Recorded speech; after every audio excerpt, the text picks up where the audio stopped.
patrol.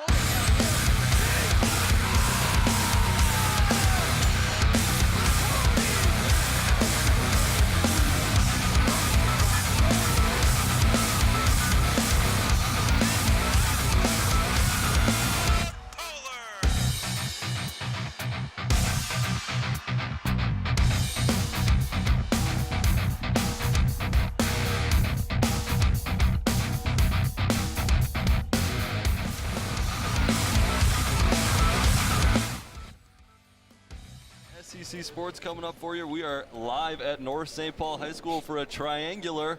I am Sam Erickson, joined alongside my partner for this evening, Coach Lloyd, one of the coaches for North St. Paul. So glad you could join us. Thank you for spending some time with us tonight. So North St. Paul is hosting Henry Sibley and St. Thomas Academy, coming over from Mendota Heights, I should say, in this triangular. And it's going to be North facing off against St. Thomas Academy to start things off tonight, and we're close to getting things underway. And Coach Lloyd is going to be with us in our broadcast to kind of be our wrestling expert, to give us a run on all the rules. And I guess, Coach, can we get into a little bit of what a triangular is and kind of why they do that in wrestling? Well, we use our triangular and kind of free up a little space with your wrestling thing. You know, we have free. You have so many dates that you're able to wrestle. You have so many tournaments that you're able to wrestle, and then when you're in the conference duel, you kind of want to free up the space a little bit. All right, well, we'll get into that a little bit more as our broadcast goes along, but we're going to step aside for the national anthem, and we will rejoin after that's done.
We're back. Sorry about that, folks. Had to step aside for a second. Sorry about that, Coach.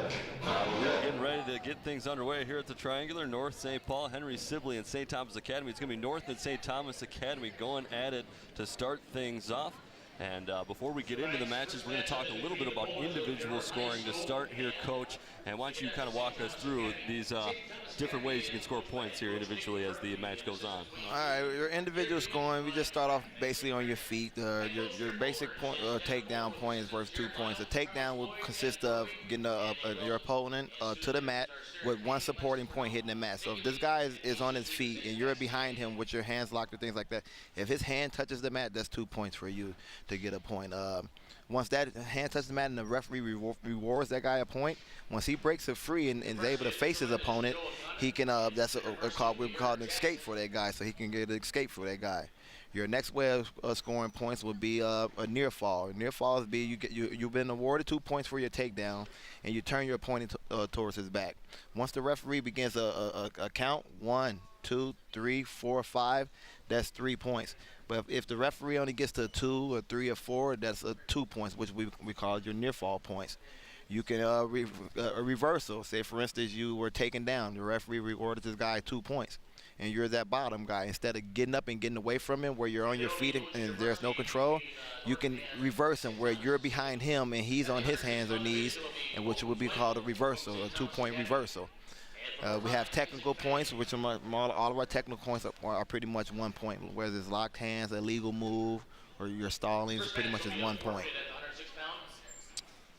And I'm sure we'll get a lot of opportunity to get into a lot of that stuff as we go, but we are going to have a forfeit at the 106 weight class. St. Thomas is going to forfeit that.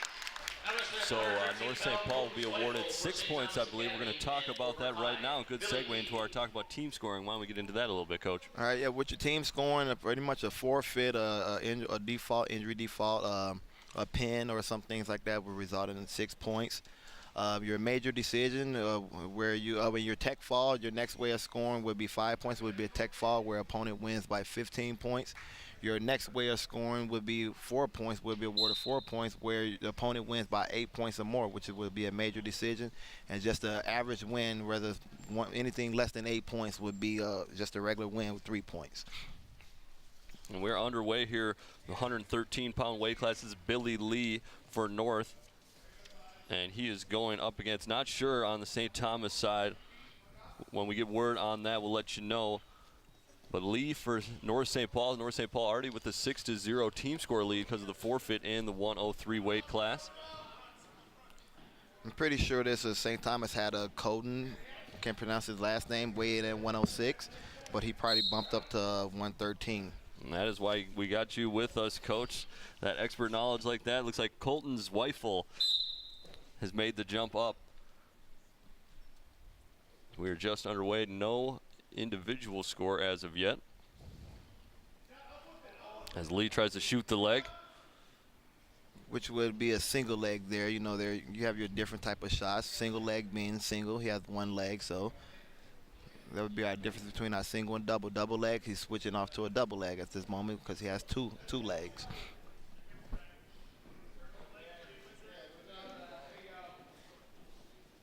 So no points here yet. If it goes the distance, will be 3 2-minute periods, I believe, here. Yes, there will be 3 2-minute periods, 6-minute match. And we talked about some of that individual scoring. Some of our newer fans of wrestling might think that the pin is the ultimate objective. Of course, that is a way to win, but you know, we talked about some of those individual points. There's also ways to win without, you know, the fall, as you mentioned, the technical fall. If you get up to a certain amount of points, that'll end the match right there. Technical fall being 15 points above your opponent. Yeah, the way we coach, all the points matter. Say, for instance, we got Billy or whoever is winning by 5 points. They need 3 more points to get that major decision, to get that 4 point. We coach those guys to get that extra point, whether it's taking them down, letting them up again, trying to fight to get that extra point. We might be at a 7-point win. Or you might already have that major decision. You might be winning by 8 points and a few seconds left. We need to be tough on top, ride that guy out to not let him get that extra point to take away that 1 team point that you could have earned just by holding that guy down on the mat right now. Yeah, that's definitely one of the unique things to wrestling is that, you know, not only is there the team score, but that individual score as well. And as you just mentioned, a lot of strategy plays into it. A lot of times you'll see, you know, somebody maybe isn't in a position to get that pin fall, but we'll get some near pin points, you know, has a better position to get near fall points, and we'll just kind of work that and maybe, you know, work away towards a technical fall or something, or, you know, eventually just wear somebody down to get that pinfall. We have a brief stoppage here, had some blood, looked like Billy Lee had some blood on the elbow, got it taped up, and we are ready to resume. And I think, yeah, they just start off in the neutral position. And as I said, no score here as of yet between these two, but North with the 6-0 team lead because of the forfeit.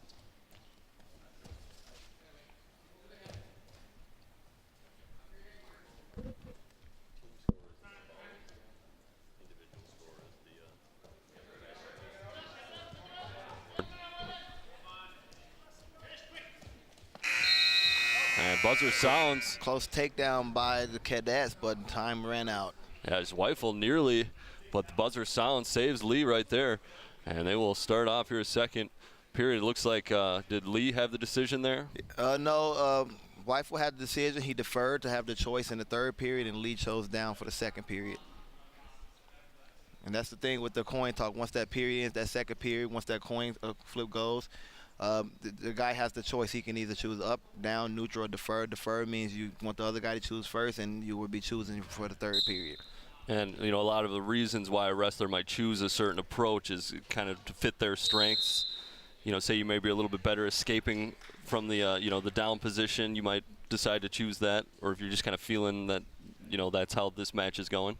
Yeah, like I say, a lot of everything's pretty much strategy when it comes to wrestling. When it comes to pretty much any sport, everything's pretty much strategized, and it's not just go out there and just wing it and everything. Like I say, coaches are getting a game plan together before the match. 30 seconds before the first period ends, they're talking about, where do we want this guy? Where's his strengths? Where is this guy? Where's he doing good at? Or he took him down 3 times in the first period. Let's try to get another takedown. Yeah, definitely. Looked like Wife was running the bar arm there. Billy's good at defending. Switching off to a cradle right now. Doing a good job. Zweifel trying to ride the back. Lee trying to flip him over. He's got him cradled. He sees Zweifel with the arms wrapped, but Lee forced him to break it. Good defense by Lee. That was pretty tight cradle that was locked up there. Weifel ends up with the legs in, which is right here what we call this position, what we would call a leg ride. Anytime a guy's on top and he has a leg thrown in, we would call this right here a leg ride right here. Switching that off to a power half. Is he trying to flip Lee over so they're kind of chest to chest? Lee has his back to the mat? Yeah, he wants his back to the mat. The objective when you're on top of a guy is to get his back to a 90-degree angle. Once he's at a 90-degree angle, the referee will start swiping that count for those near fall points. And if you're Lee here, you're just trying to keep your chest to the mat, ride this out maybe as long as you can, maybe get to the edge of the circle if you can. The object is to score points no matter where you're at, whether you're on the bottom or you're on top. Lee wants to get out of there. He wants to get this guy out of there, whether he gets 1 point to get away from the guy or if he can reverse this guy and get up near fall. The referee's counting. There's a 2 swipe right there with 10 seconds left. So that'll be 2 individual points for Zweifel. That's all it takes, that 1-2 count for you to get to back points there in that position. Otherwise, always careful about wrestling, about rolling across your back. We always coach that about guys turning your back towards the mat, rolling across your back. Just that one roll and just that getting caught there for 2 seconds can cost you. This is the start of the 3rd period here. Zweifel just chooses to be in the defensive position with the 2-0 lead. Got those 2 points, 2-point near fall right at the end, and looks like you got 2 points for reversal right there to make it 4-0 Zweifel.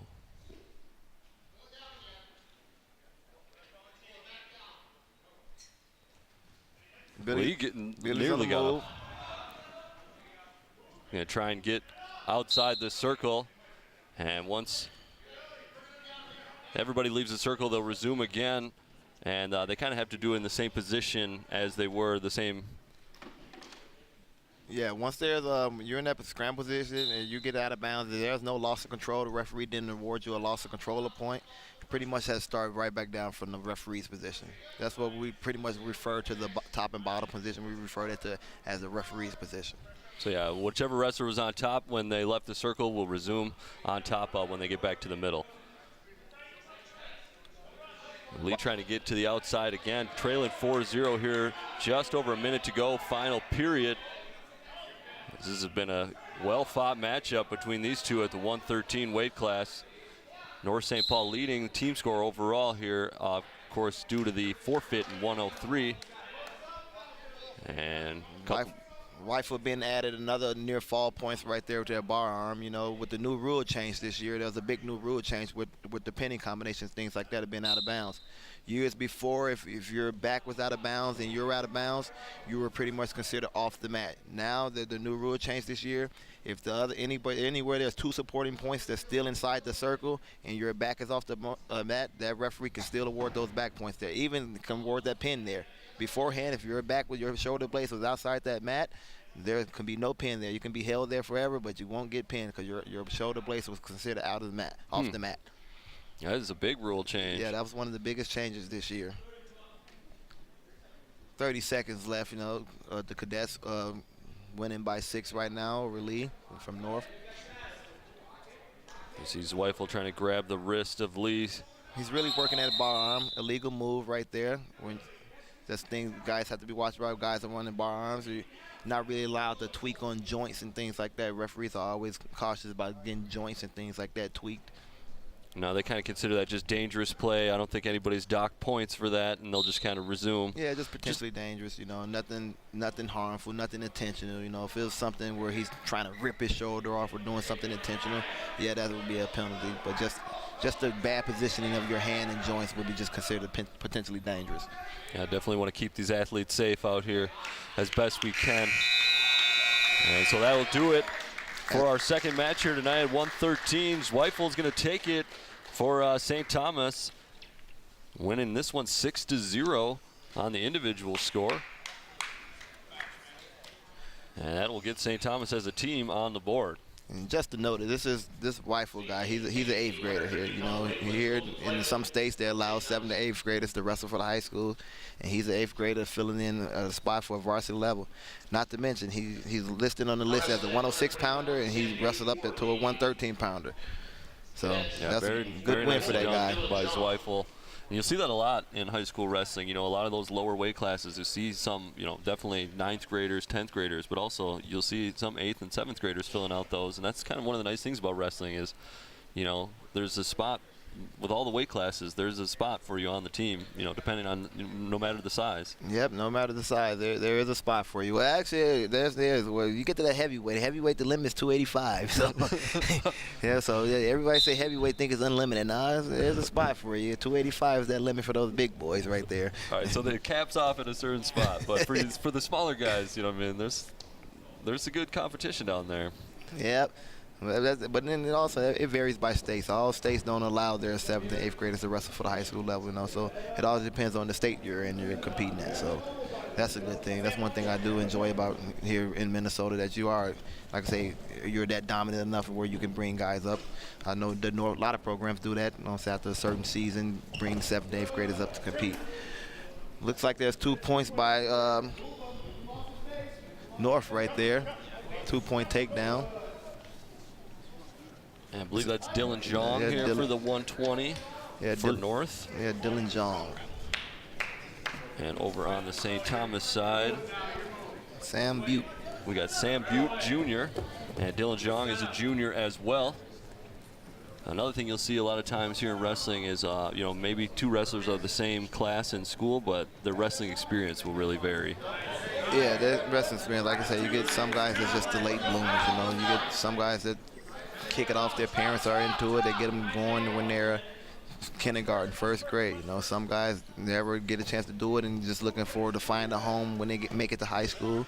Find out they get cut from the basketball team, whatever not, and they, I'm gonna go join wrestling, you know.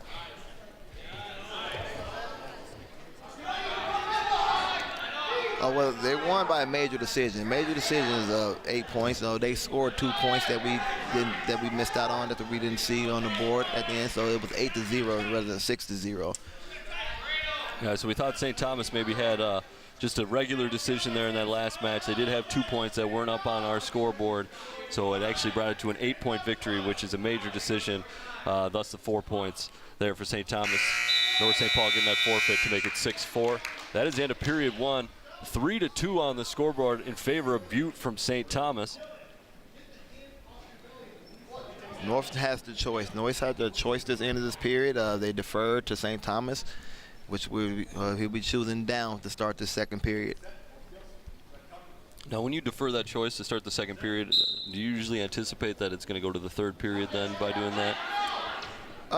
It all depends on. You don't really think about that it's going to go to that 3rd period. If that guy, you defer and that guy chooses down and you catch him in a pinning combination, you pin the guy, the match is pretty much over, you know. So it's pretty much just leaving the choice for you up to that last period, depending on, you never know what the score might be. You might be winning a way, or you might be losing to where you need this. You'd rather have that choice in that 3rd period when you might need it more. It looks like a reversal for the cadets there for Sam Butte with near fall. So yeah, a few more points added on to Butte's score. And looks like the match ends at a pin. It is going to be a fall for Butte. That'll be 6 points for St. Thomas. And that'll make it 10-6 team score. So Butte with the fall there, the 120 weight class.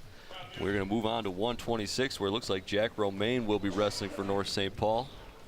And he may win by forfeit.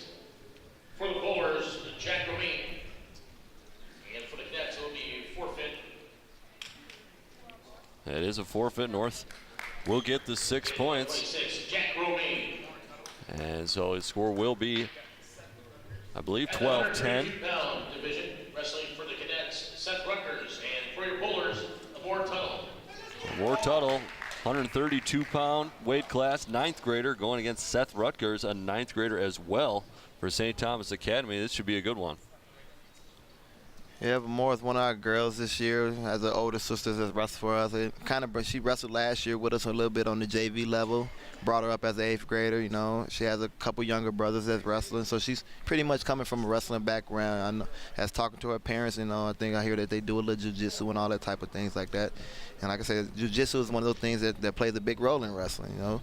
I know a lot of guys that gets into the jiu-jitsu just to improve their wrestling ability. Is that a lot of like holds and? Yeah, jiu-jitsu is more like throws, tosses, Okay. holds, different way to hold guys, different way to toss guys and girls. You know, it's another form of wrestling without the scoring. Just having kind of that understanding of the physics of how to move the body, how to move somebody else's body that's working against yours is definitely valuable in the sport of wrestling. Yes, it is. Both wrestlers grappling for position here.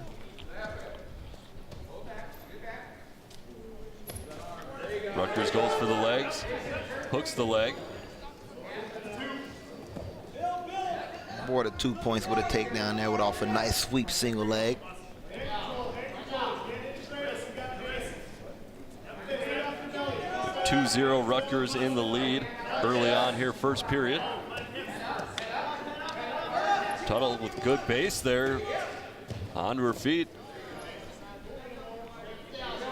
Leave no points awarded there for a takedown.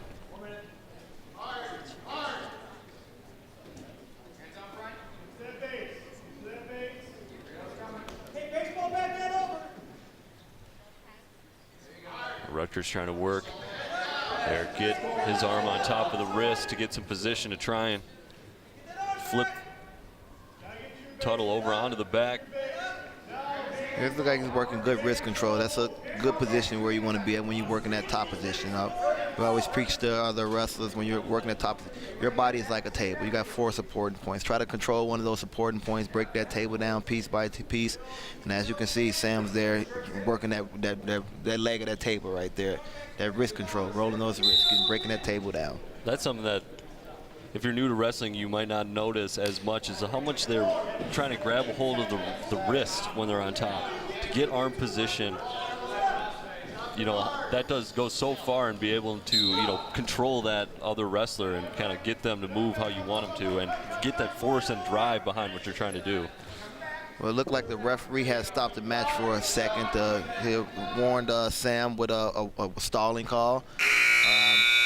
One thing about that stalling call when you're on top, you have to be actually trying to work something rather than just trying to hold on and cover a person's hips. So unfortunately, the referee felt that Sam wasn't working hard enough on top and just holding on, so he was awarded a stalling call.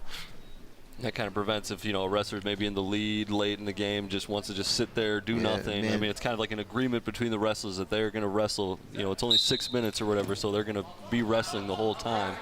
And you can't just kind of lay flat on the mat and do nothing. Yeah, but wrestling is one of those sports where you want to be offensive. You don't want to really be defensive, you know.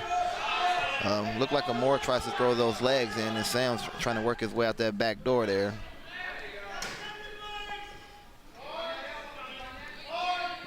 Kind of a scramble situation right now. Right here in this situation, Amor, she's kind of getting herself in trouble. So the only thing she really want to try to just wait that out, try to stay in good position, let the referee break the match. Unfortunately, that wasn't the case right there. Sam was able to work himself out for the reversal there. 2 more points awarded to Rutgers, now leading 4-0. Here, period number 2, just over a minute to go. Good resistance from Tuttle, though. Yeah, she's working hard. Yeah, pretty sound, strong girl there, you know. Like I said, with that jiu-jitsu background, it pays off a lot, you know.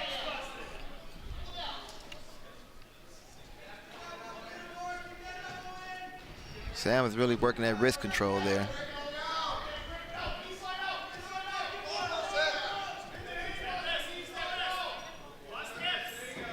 Then from that bottom position, the biggest key for Moore there is to keep a good base. It's hard to wrestle from your belly there, you know. So she's working pretty strong there, keeping a good base, not really letting them get too deep or get a good aggressive offensive move there. So it looks like she has a pretty good defense from where she's at in her position. When you talk about that good base, you're talking about, you know, having a good solid, your feet apart, you don't want those legs too close together, just a strong solid base all around. Yeah, you want a nice, like I say, it's like a table. If you got this uneven table, your table's not going to stand right, you know. So you kind of want your base up, your head up. If your head is down, pretty much your body's going to be down. So you need to be strong on that bottom position. Working from that belly or flat really is not going to get you any points there. So still 4-0 after the second period bell goes. Moore has that choice. He chooses the neutral position, which will result in both wrestlers back at the start of the first period, both throwing their feet. Yeah, not too surprised to see her elect to go from the neutral position here. She seemed to be faring pretty well at the beginning of the match. She shoots the leg. Then on a nice single leg. In this position right here, she really want to cut that corner hard, try to get to the outside of that guy. The more you're underneath a wrestler here in these type of positions and carrying all that weight, it wears a toll on your body, it wears a toll on your arms. So in a position like this, you really want to try to cut that corner hard, as you can see she's doing, circling left hard towards that leg. And that position right there, the referee stopped the match again in the break. You get in a position where neither guy is scoring and you're just burning out time. The referee will call it what we call a stalemate, where no one's scoring, stop the match, break the match, and we go back to our neutral position again.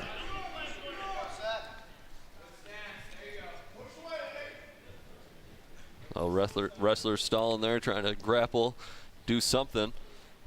Rutgers kind of working the wrists again. Here from the neutral position, trying to, they're drag her down. And gets 2 points for the takedown. That'll take it to 6-0 Rutgers. And that was a big points. If he's able to get 2 more, that would take it to a major decision.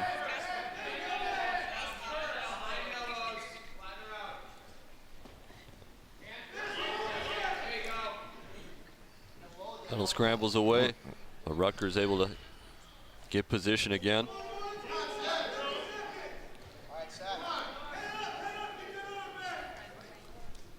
Like, this is one of those positions right there. Yeah, Moore might be losing right now, but that difference of that 2 points hurt. This guy scoring another 2 points and giving that team a 4-point victory rather than a 3-point victory, that can be that 1 point when it comes down to those heavyweights at the end of that match. So with her losing right here, this is where she will want to stay strong right here and lose by that 6 points rather than that 8 points. And I think it will just be a 6-point win for Rutgers. So it keeps it going. So 132 weight class goes the way of St. Thomas and Seth Rutgers, but only 3 points, and they'll take the team score lead to 13-12 as we await action. And it looks like North is going to skip the 138-145 weight class. We shall see.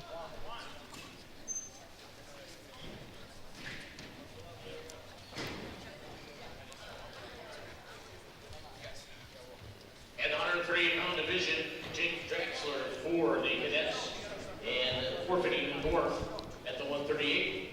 So North will forfeit 138. Jacob Draxler getting the win there. One of the easier wins he'll have.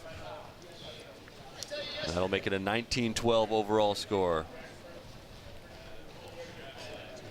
So that's where that depth comes into play when it comes to wrestling, being able to have those 2 or 3 guys at a weight class, you know, and fill those spots in at that, and rather than forfeiting, giving up 6 easy points. So they say if you could throw a guy in there and the guy loses by a tech or loses by a major decision, that could have easily saved North a team point there. Yeah, the scoring system definitely encourages at least putting someone out there. But North's going to have to forfeit again as well, make it 25-12. And this North team definitely has a lot of talent and experience in the heavier weight classes. So maybe willing to forfeit a couple here in the middle to pick up the points on the later end of this get together. And we're ready for 152.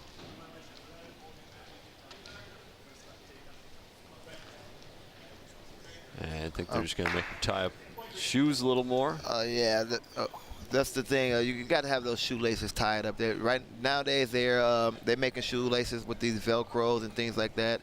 The referees are big on that, awarding points for not having your shoes tied. So if your shoe doesn't come with that Velcro or that thing where your shoe needs, it needs to have tape on it. So North will be penalized a point there for Kim there not having those shoelaces inside. He has the Velcro on his shoes. They just wasn't tucked in. So he will be penalized, yeah, one individual point for the delay.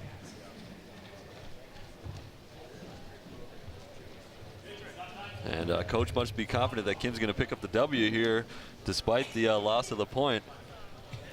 Marriage, a freshman for North, going against Juan Almeida, the junior from St. Thomas Academy. Of course, North wrestling in the black, St. Thomas in the blue and white.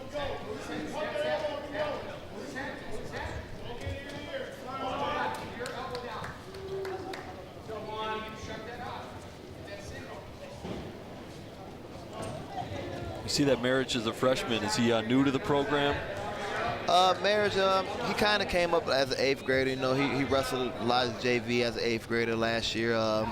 Missing hitting there, you know. So yeah, this is pretty much for the varsity level. He's pretty much his second varsity competition, you know, prior to last week. Actually went up a weight class. He was at 145 last week, so he's up at 52 this week. Boy, getting thrown to it right off the bat. Getting some good varsity experience out of the way. And that's another, you know, we talked about how a lot of times younger classmen, underclassmen, 7th to 8th graders get a chance to wrestle. They get a lot of good experience that way, though, for, you know, when they're later in high school. Yeah, like I said, that's a good experience, getting those varsity matches out the way right away, rather than, you know, some guys are into it. They get a little nervous. They're here, they're there, you know, they get the butterflies. But once you hit that rodeo that one time your freshman year, those next 3 years pretty much should be cakewalk for you. It's a tough sport. Hey, one of the toughest sports I've seen around. You know, all sports are pretty much tough in their own type of way. You know, like I say, not taking nothing away from any other sport. Even cheerleaders, you know, those girls, they have to be some type of endurance to do the things they do. But every sport has their own type of competitiveness to it. Yeah, I was thinking about the mental toughness. You know, I mean, obviously there's a physical toughness it takes to be a wrestler, but there's a mental toughness as well. You know, I mean, say things aren't going very well in a match, the mental toughness to keep it, you know, a regular decision rather than a major decision, things like that, you know, to keep battling through it, even if you're on the losing end. Yep. And then to come back after losing a tough match, something like that. Yeah, all that mental toughness, like you were saying. Like I say, even can play games with like I said, the biggest thing, the mental toughness I find out with guys is, you know, the guys that's cutting weight. Wrestling is a sport, one of those sports where guys are losing weight, you know, and sometimes they might not have the correct diet plan in their head, so they might miss a meal or two there. And trying to get out there and throw another guy around that's been lifting weights and isn't cutting any weight, and you've been cutting weight and trying to get your energy back within an hour of your weigh-in, it's a big mental thing right there. Yeah, that's definitely another aspect to wrestling, is making weight. You know, it's very tough at this age to do the right things, dietary, you know, eat right. And as you mentioned, you know, a lot of times people are trying to cut weight and losing a lot of energy coming into a match, and then having to find that energy somewhere when you actually get on the mat. So Almeida with the 3-0 lead here, start off second period. St. Thomas with the 25-12 team lead. This is 152-pound Kim Marriage from North St. Paul. Freshman gonna, I think, lose 2 points there again. Yep, Almeida for the reversal, up to 5-0. Yeah, 5-0. You got Kim here, the freshman right here. Had a talk with a bunch of other coaches. Like, we were talking about how that 145, 152 ranges, that's that age range, that weight class when these young men start hitting their puberty, you know. So once you're wrestling those bigger weights, to come in as a freshman and be able to step up and fill those gaps and wrestle with those guys that's been around for a while and actually start putting on a little muscle with that weight class, it's kind of tough for some guys there. Yeah, Almeida, the junior we mentioned from St. Thomas, so got a couple years on Marriage. I'm sure some experience as well.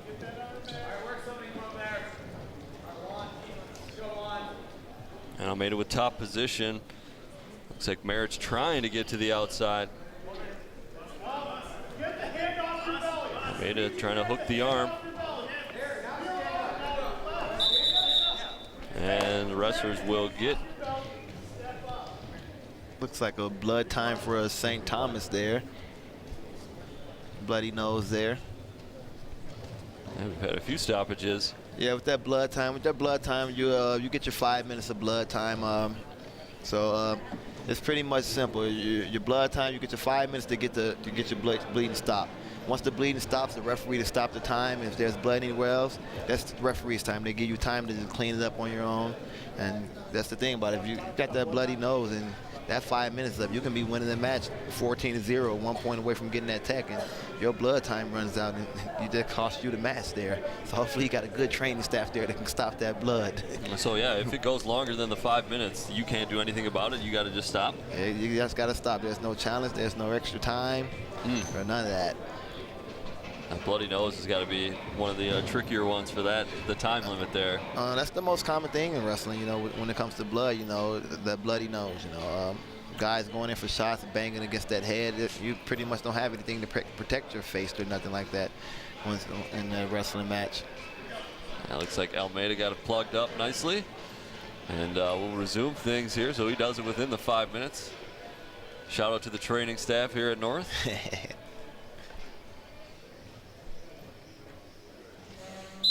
That's something you don't see at most sports here, is they get the table with everything, the gauze, all that stuff ready to go at the ready. I think you need it a little bit more in wrestling than any other sport. Oh, yeah, it's a requirement here. Like I say, there's a lot of injuries that happen in wrestling. Accidental, nothing intentionally or nothing like that. But like I say, just a simple, like I say, it don't even got to be your nose or the face or that hitting your head. It could be a hip or anything. Looks like a 2-point takedown there off the double leg for St. Thomas there. 7-0. 20 seconds left to go up in this second period. That's something that if you're new to wrestling, you might not understand as well. You're used to watching, you know, the WWE stuff. Can't really do a lot of the slamming. Yeah, if you're picking guys up off that ground here and there, it's called returning the guy control. But you have to be able to control this guy as he comes down. If you pick him up in the air and there's this big old boom and the crowd goes, oh, and pretty much the referee's going to stop it and not award those 2 points for that guy that initiated the double leg and award 1 point for a legal slam to the guy that was taken down. And that's all about safety. You know, of course, obviously they're not going to grab anything from the crowds. There's not going to be anything like that. But as you mentioned, you know, it's kind of under that wrestler that picks up the other wrestler to bring him down in control. Yeah. You know, you can't just be launching people all over the mat. Yeah, and once again, you know, that's a lot about the safety of the wrestler. wrestler. It's all about the safety of the guys. You know, every sport has their safety rules to protect the other guy. No one's out there to injure the other person, no matter what sport you're playing. You're out there. Yeah, you're out there to be physical. You're out there to be dominant. You're out there to show your aggression. You know, but you need to be able to do that responsibly. You know. And that's something that, you know, which is nice about wrestling is there's a lot of mutual respect out here. You know, I mean, yeah, these guys are fighting tooth and nail, roughing each other up. You might think you might not like the other guy, but because you know what the other guy's going through, there's a lot of mutual respect there when these two compete.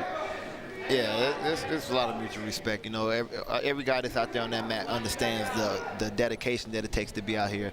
Like I say, as you can see, North didn't throw out so many forfeits, and that's a lack of not having a full practice room. And like I said, we teach the guys, like, if wrestling was easy sport, everybody would do it. You know, every team will have a full lineup. Every team will have 30, 40, 50 guys out. At the beginning of the year, wrestling, every team probably starts off 40 to 50 guys. By the time you get down to March or February, you're down to 20 guys, you know. So every year, I know North starts off with pretty good numbers, and you got guys, freshmen that want to, like I say, some guys that want to try out, want to find a home. And come to find out, hey, this isn't for me. This is a little bit too hard. I wasn't looking forward to that, you know. This is not what I saw on TV, you know. No, it's, you know, daily dedication. Yep, dedication. Like I said, it's not just about learning moves. Like, everything is physical, building your endurance, doing extra running on your own. You got a weekend off, get out on that nice Sunday, doing an extra 20, 30-minute jog, get in the weight room. And once they said you have to get in the weight room and be a power lifter, get in the weight room, lots of reps. You know, wrestling is with lots of reps, fatiguing out your muscles and things like that. Just mental breakdown. Like I said, watching video, going over your moves and things like that. So, yeah, it's a lot of dedication involved, you know. it's like I say, it's one of those sports that's undermined. You don't really see it, but it's one of those sports. It takes just as much as dedication and preparing as it do it as a Tom Brady and these guys are preparing for a football game. Absolutely. I mean, you can totally see why people really get into wrestling when they like it. I mean, it's such a unique sport, and it takes so much that I think, there's a lot of pride involved there.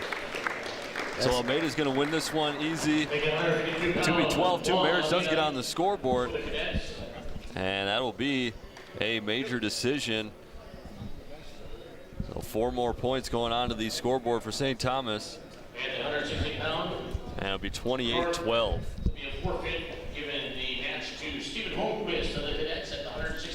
All right, well, Coach Lloyd, I think has to take off here. We want to thank you for joining us. Unfortunately, Coach's got coaching duties as well.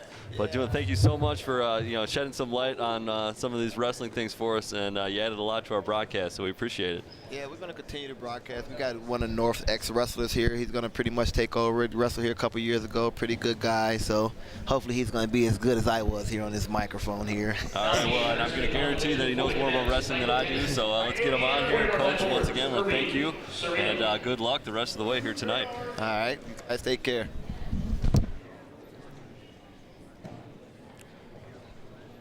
All right, before we introduce our next guest, we will talk about the match that we're going to go on right here. Is Irving Serrano. Serrano is going to go up against Michael Kenny in the 170. I believe this is 170. Yeah, there's been a couple forfeits. Team score at 35-12. Now joined by a former North St. Paul wrestler. Why don't you tell the folks what your name is? Gene Hogate. Gene Hogate. I am Sam Erickson. So nice to meet you, man. Thank you for spending some time with us, giving us some knowledge on the sport here. So when were you a wrestler for the Polars? Through, I believe, 2013 and 2016, all the way through. Okay, right on. Nice. Logged some varsity time? Oh, yeah. I wrestled varsity from freshman year all the way up to senior year. In varying weight classes? Yeah. My freshman year, I wrestled about 170. Sophomore year, 45. Junior year, 126. And then senior year, 132. So you kind of went the reverse way. Yeah, I kind of showed up as a short little fat kid, but I worked my way down, put in the work, and it paid off greatly. I'd say that's even more impressive. A lot of times you see it go the other way, so wow, very well done. The person wrestling for the Polars, Irving, I remember in my freshman year, he was a 7th grader wrestling with us, and he's grown up so much. Been putting in a lot of work. He's showing up. He's really proven himself. And definitely looks like a big kid, and if you've been around the program since 7th grade, a lot of experience there. Oh yeah. Serna with the 2-0 individual lead. And 2 points awarded right there, St. Thomas. And I believe for St. Thomas, it is Michael Kenny, the junior, wrestling. Kenny trying to roll Serrano over. 4 seconds, 4 seconds.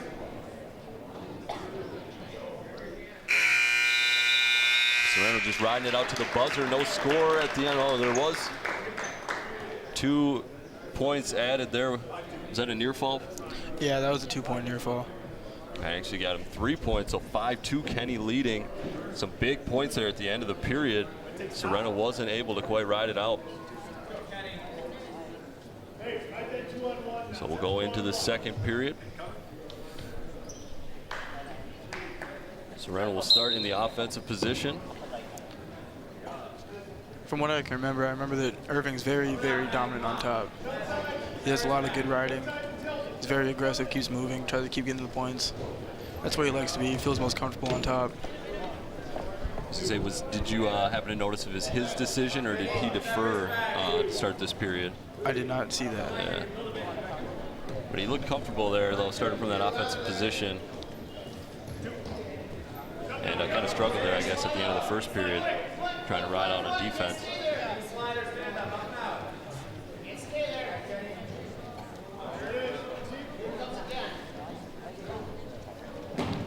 And one of the reasons that we elected, I should mention one of the reasons we elected to do this triangular is we're also going live from the Town Square television area. And that services both St. Thomas Academy and Henry Sibley, the Mendota Heights area. Had some action there. A couple points scored. Is that a reversal? Yeah, that was a reversal.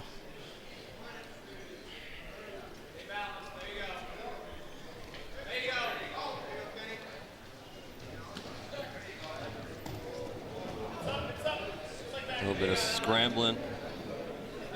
Boy, Serrano had his leg in a tough position there.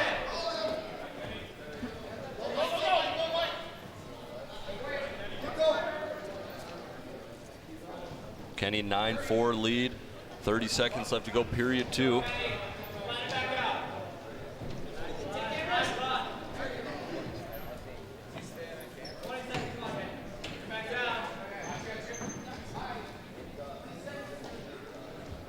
Now, what type of move is Kenny going for right there? It's going for an arm bar, but you see how the ref stopped it because you're supposed to have your arm 90 degrees. Otherwise, you have a risk of breaking the other opponent's arm. And yeah, we kind of talked about that. You know, they'll stop play for dangerous play. It doesn't necessarily mean, you know, the wrestler's docked for, doing something dangerous or, illegal. But yeah. It's just to protect the wrestlers, keep them healthy. Yeah, I always got armbar was my favorite moves back in high school, and I always got caught up doing the same thing past 90, and just you kind of get caught in the moment. You don't really notice it, but you try to keep the best that you can to keep it at 90. So buzzer sounds there for period 2. 9-4, still the lead for Kenny. And I think he has the decision here, period 3. And he'll start on top. So 9-4, if score stays this way, decision will go St. Thomas's. They would be awarded 3 team points, is that correct? For regular decision? Yep, regular decision's 3. That was a beautiful switch done by Irving right there.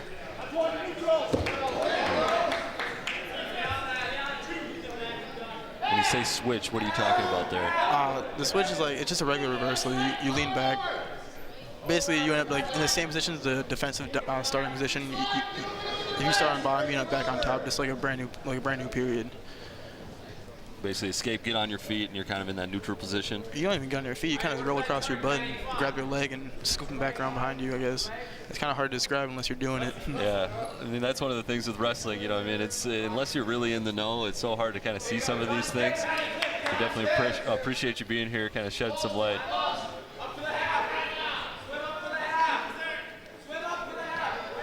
Kenny trying to turn Serrano over, get his shoulders to the mat. Serrano doing a good job keeping his belly on the surface.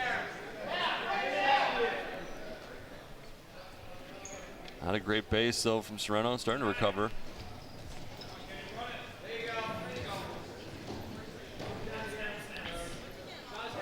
And we're definitely getting up into the bigger weight classes and some of the older kids out here.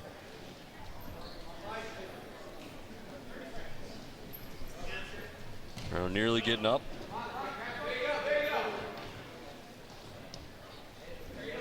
Under 30 seconds left to go here. 12-6, Kenny leading. And if he's able to get a few near fall points, that could be big time. Cradles him. And good escape out of the near fall, but Kenny might have it again. 2 seconds now. This is close. And 2 more points will be awarded to Kenny. And that'll take it up to a major decision. So it'll be 4 points awarded to St. Thomas Academy after those near fall points there right at the end. So tough break for the Polars. Kenny able to get the win, 15-6, and it'll be 39-12, St. Thomas leading. Excuse me, 38-12 is what the in-house scoreboard has here. Another forfeit coming up. North will get 6 points.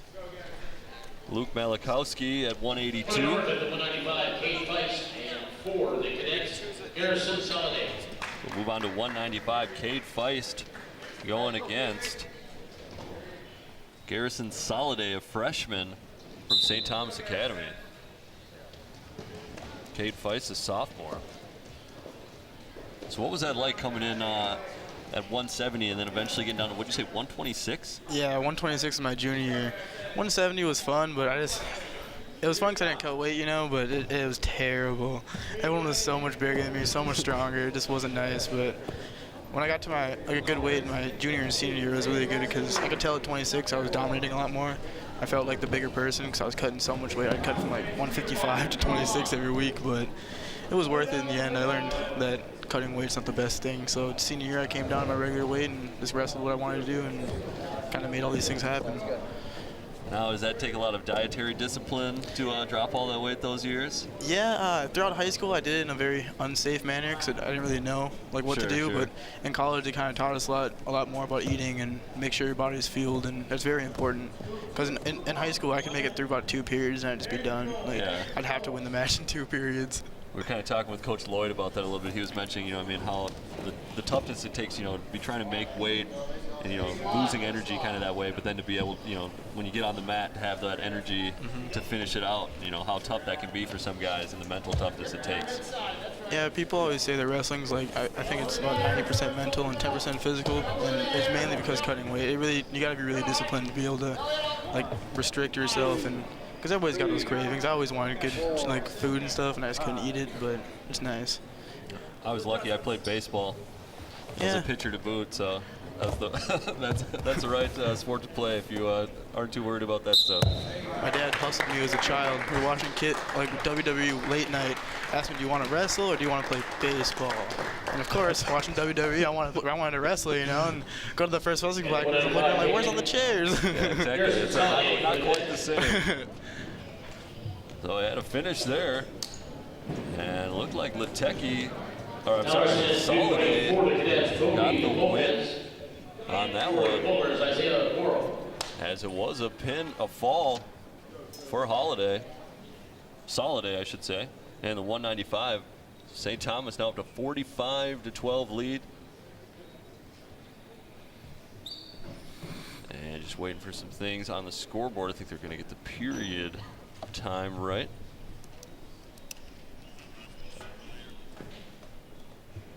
Soliday. So we're waiting 2:20 as some things get sorted out on the scoreboard. And that will be Isaiah Okoro from North going against Phil Skeps, the junior from St. Thomas Academy. So it'll be Okoro on your left, Skeps on your right.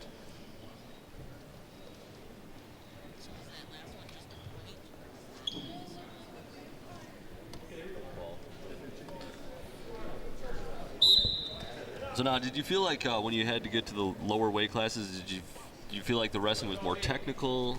Was there any kind of difference to the wrestling approach? Most definitely. When you get on the lower weight classes, a lot of people are more fast and a lot more technical, because nobody has a lot of strength down there. And if you do, it's great to have it. That's why I cut weight. I felt like I was bigger, and I had the technique. I just wasn't faster than kids, and that was my biggest issue. I was very heavy-footed and just slow.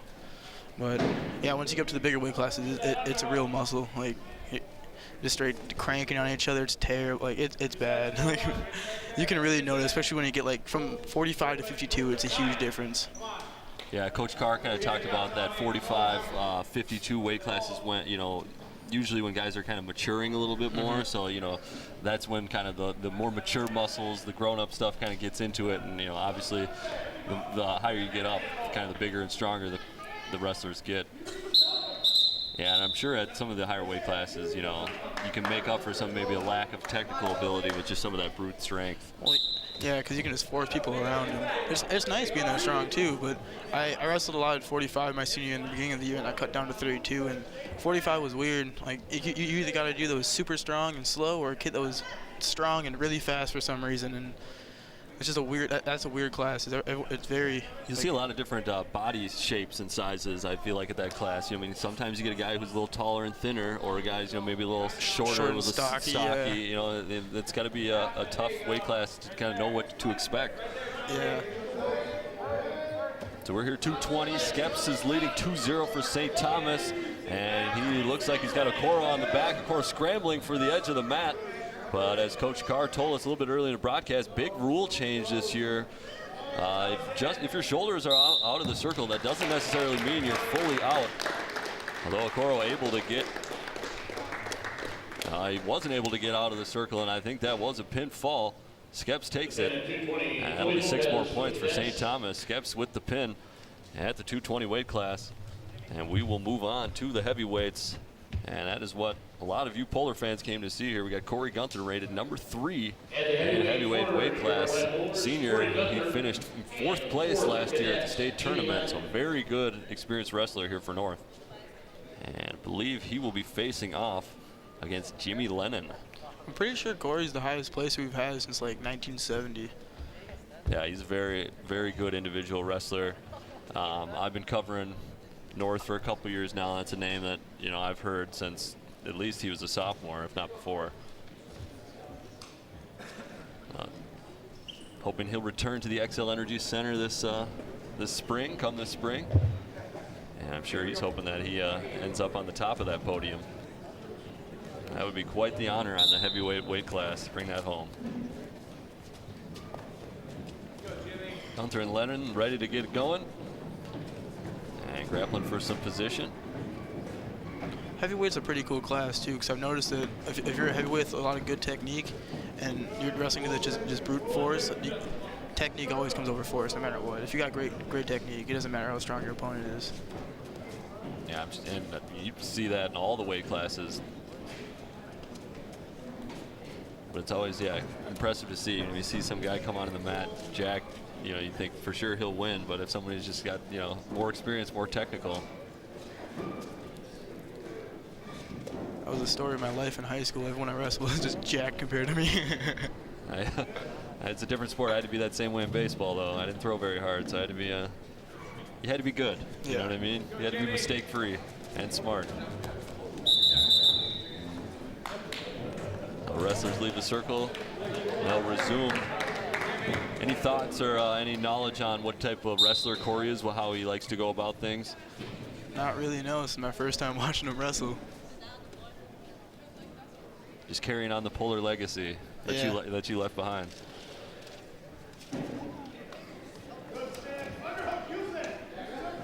Right now, looking like he's content to stay on the feet. And doesn't look like he's trying to go for the legs. You see a lot of shooting of the legs in the heavyweight class. You see more of this. You see more of this. There's not that much shooting in heavyweight. But it's nice if you can shoot as a heavyweight because people don't expect it. Especially if you're a fast shooter. Like, you take out one of the legs of the table, too. That's a heavy table. It's coming down. Yeah, he's coming down. I feel like I'd like to see more ankle picks in heavyweights because, yeah, it's a big dude, but if you get that ankle, he's going down. Yeah, some of it is just, you know, the wrestler trying to get that ankle is, you know, it takes a lot for them to get down there. No. Can't quite do it as quickly as some of the other weight classes. So under 10 seconds left to go here. No score, first period. Lennon holding his own. And buzzer will sound. It looks like Lennon has the choice.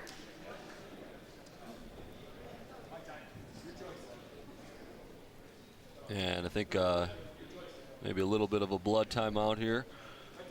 Got to have a wound addressed. And didn't see if he deferred the choice. He deferred. He was deferring on his way to blood time. So choice deferred to the third period. A lot of times you want to do that just so you're kind of in control of what happens to start off that third period, depending on what goes down here in the second period. So this will be interesting. Kind of the first time these wrestlers have been on the mat. We'll see how quickly they get up. Gunther does a great job getting up. And I think he got a point for that escape to get up to neutral position. And yes, he did. Gunther first on the board here.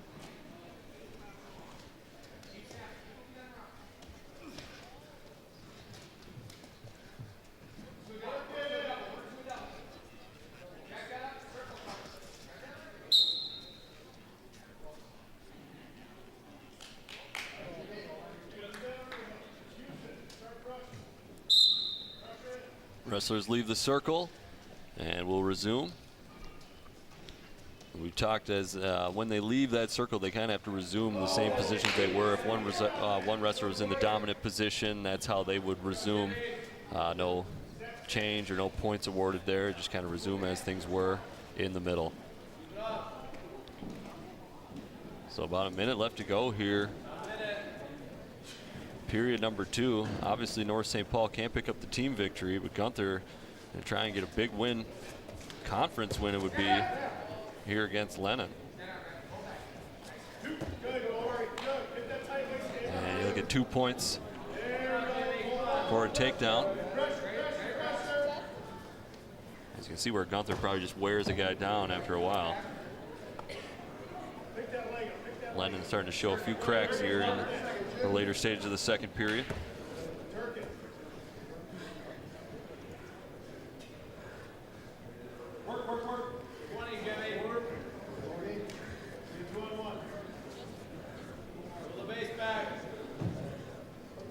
Gunther finally trying to get at those wrists, gets a hold of one.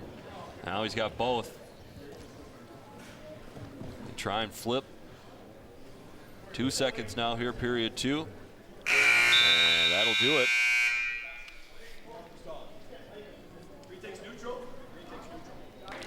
It looks like Lennon's going to elect neutral.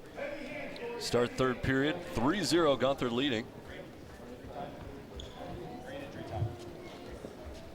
And we have injury time.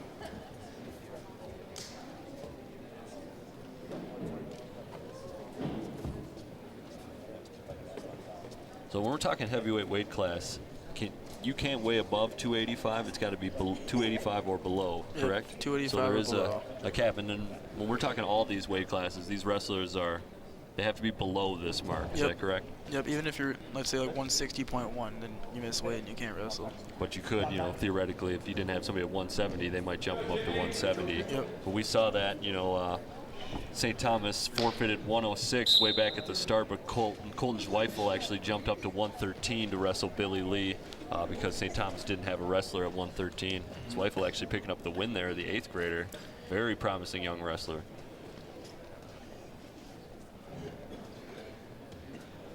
I mentioned this briefly, but because St. Thomas and Henry Sibley are visiting from Mendota Heights, we are also live Town Square Television. I want to thank them for carrying this. Little Metro East triangular. Minute and a half left to go here, third period. Heavyweights, St. Thomas and North. St. Thomas got the team score all wrapped up, 51-18. North might be able to add a few points onto that one, but St. Thomas will take the win on the duel between these two.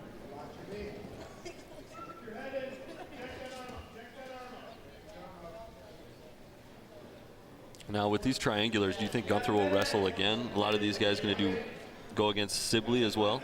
Yeah. Will there be some kind of change? They might mix in here and there? There's sometimes when you wrestle the same person again and they've already felt you out, that there's a good chance they wrestle a little bit different. Like I've noticed that if I wrestle some person in the beginning of the year and let's say they beat me, but I didn't know how they wrestled, but then when I know how they wrestled, I can create a strategy for that. Sure. It ends up being a little bit more effective on if you get a good strategy going for that same person. It's got to be really tough in a lot of non-conference action for wrestling. I mean, you really don't know a whole lot about any of these other wrestlers, wrestling programs a lot of the times. I mean, at least with some of the conference matchups, you at least, recognize faces, names from year in, year out. I think my senior year, we wrestled Fergus Falls for senior night. I had no clue who the kid was. I didn't know what I was looking for. And that's got to be tough. I mean, that's different than a lot of sports where you have to game plan right then and there. Kind of when you get on the mat, you sort of just size them up, take a look, and think you might know what he'll do. Yeah. And there's the fall as Gunther eventually wears him down. Kind of a slow start, but I think that was by design. As he eventually gets the fall and continues a great year and great career. That'll get North up to 24, but they'll lose at 51-24 as that'll conclude the first duel of this triangular between North and St. Thomas. It'll be St. Thomas and Henry Sibley getting together after this one. 51-24, St. Thomas, good showing here to start. Final score here, the first match here between the cadets and the bowlers. 51 points for the cadets and the bowlers 24. Now when you were wrestling, did you do a lot of, was there a lot of triangulars, quads, or was it more just straight up duels? Throughout, we always did a lot of triangulars. We didn't do a lot of duels. It's nice though. I like the triangulars when it's away because we get to leave first. I always get first and second, and I always didn't really like the home ones because we had to wait for other teams to wrestle, and it kind of lets your muscles cool down and you got to re-warm up entirely. Was it nice to kind of be able to knock out a couple of opponents though in one night? Yeah. We did a couple of quads throughout my high school career. I don't remember what teams they were, but I like the quads because then you get a good chance to see, and if they are conference too, you can get a good chance to see what they're like, and especially even wrestling certain people out of different teams, you can tell, like the cadets, you saw a lot of arm bars. That's what they look for. So if you do switch weights throughout the year, you can be looking forward to other people doing arm bars on you from that same team. Is there a certain strategy, like why is there a reason they maybe would favor doing a lot of arm bars? Is there a certain style of wrestler that they have? Or? It's mainly the coaches. It's what the coaches want to coach, you know. And like I know Mueller was good.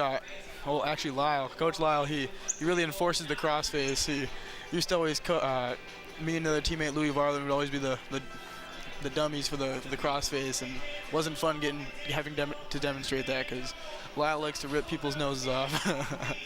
Can you tell us a little bit more about what the crossface is exactly? Crossface is more of a, let's say someone has your leg in a single leg or even a high crotch, any leg attack they have on you, and you take like the bone of your wrist and your thumb kind of and just smack it across their face. You can't wind up or anything, but there's if you wind up, it's a potentially dangerous thing because you can break someone's nose. But as long as you can hit them as hard as you want, if you don't wind up, basically, it's very great. I love the crossface. I still love it to this day. It's just kind of a way to unfocus your opponent a little bit. if you get a good crossface, you get dazed pretty well. All right, well, got a lot more wrestling action to come up here as we're waiting the second part of our triangular. That'll be Henry Sibley going against St. Thomas. North will wait for their second part of this until after that's done. And Henry Sibley was warming up. I think St. Thomas is going to chat some things over for a little bit. As you see there on the graphic.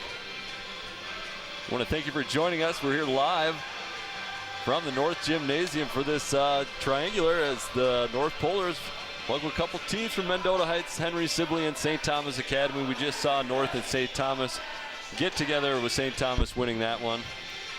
I am Sam Erickson, joined alongside my very special guest, former North Polar wrestler, Gene Hogate. Gene Hogate, man, thank you so much for joining us. We heard a little bit from Coach Lloyd, and he had to run off. So we got another special guest with us. So glad you could be with us. We heard you throw around a couple names. Heard the name Louis Varlin. That a guy you wrestled with? Yeah, Louis was a good teammate throughout my year. He was a co-captain with me my senior year. Yeah, Louis is a name that we knew a little bit. We followed him a little bit in his career and kind of his state tournament run or runs towards the state tournament while he was at North. While we got some time, folks, we want to remind you that we're always looking for volunteers. Couldn't do these broadcasts without it. If you got any interest in volunteering, you can call the number on the screen, 651-747-3821, or email arlen at secctv.org. You got any interest in running a camera, doing any behind-the-scenes graphics work in the production truck, any of that good stuff, we always need volunteers. Couldn't do what we do without them. And great job, as always, tonight, everyone. There's a look at one of our happy camera operators right there. All right, well, I think we have a little bit more time to burn here before we get things underway. So I think what we're going to do is run a little segment from one of our programs that we run here on SCC, and that is, of course, Sports Path. That's co-hosted by me. And this is when we piece together a few things that we find on social media relating to our Fab Four schools. So why don't we go ahead and roll our latest edition of the social media montage from Sports Path.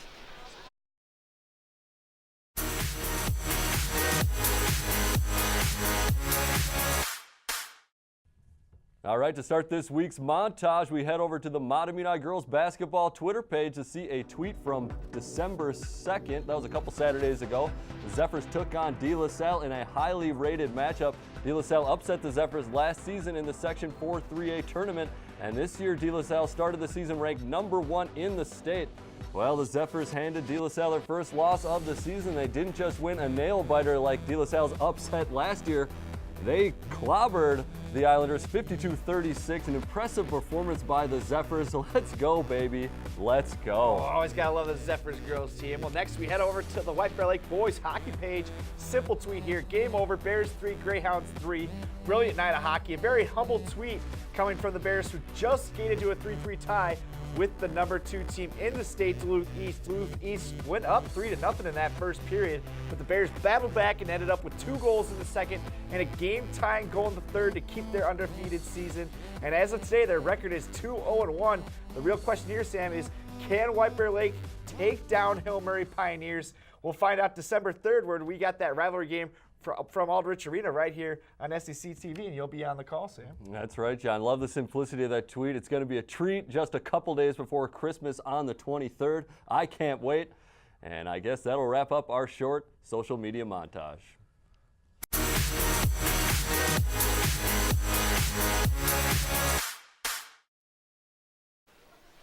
All right, so that was a little clip from one of our other programs here on SEC Sports as we await the start of the second part of our triangular, Henry Sibley and St. Thomas Academy. I think we're just about underway. I think just making sure all lineup info and everything is correct. And we will have a wrestler from Henry Sibley, so. Exhibition match here, Jose Luis and Ryan Kramer, the cadets. Actually going to be an exhibition match, so this one won't count to the official scores. It's going to be Jose Ruiz from Henry Sibley, and didn't hear who from St. Thomas. Oh, it might be Ryan Kramer, 132 pounds, freshman. So it is Ryan Kramer going against Jose Ruiz.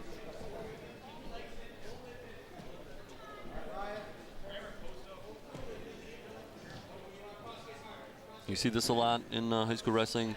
We've done a couple, and I've seen these exhibitions. It's just a good way to get, a guy who's not going to be competing in the regular match some action. It depends. Like if it's a younger guy and he misses weight, it's a lot harsher on him. Just be like, oh, you can't wrestle. But it's good to get younger guys experience, and that's normally like I've seen it mostly if it's like a 7th or an 8th grader, and they just don't have a matchup for him, and they want to give him experience. And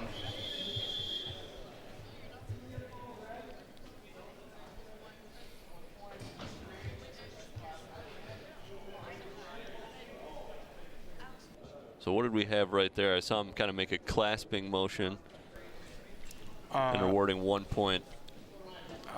You're not allowed to interlock your fingers when the opponent has more than 3 points of contact on the mat.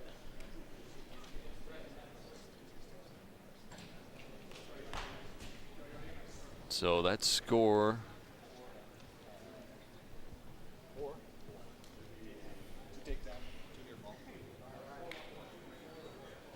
4-1. This is the score here. This is an exhibition before we really get into it, between, I should say, Henry Sibley and St. Thomas.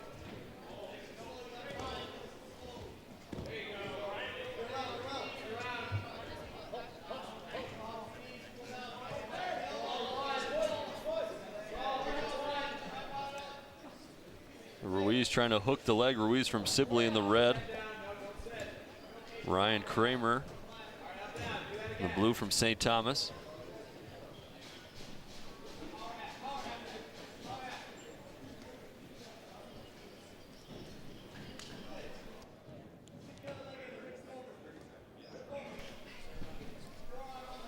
Now this hold here, is that a Nelson? Or is he trying to get to it?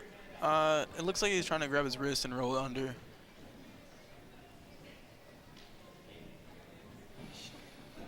And what's the advantage of grabbing the wrist? You see that so often in wrestling. Just because people, when you're trying to build your base, you want to kind of stick your arms out and crawl forward a little bit so you can get your hips out. And if you have control of those wrists, they can't really move that much. It's basically controlling one of the legs of the table. Exactly. The more you can control your opponents, the better. So the choice will go to St. Thomas. He defers to the third period. Ruiz will get the choice. He'll start off on defense.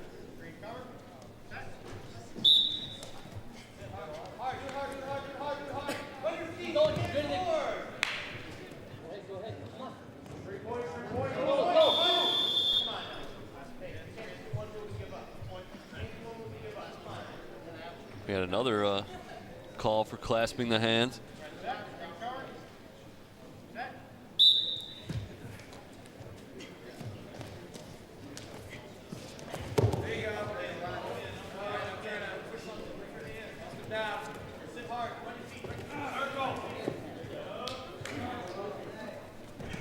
2-point reversal.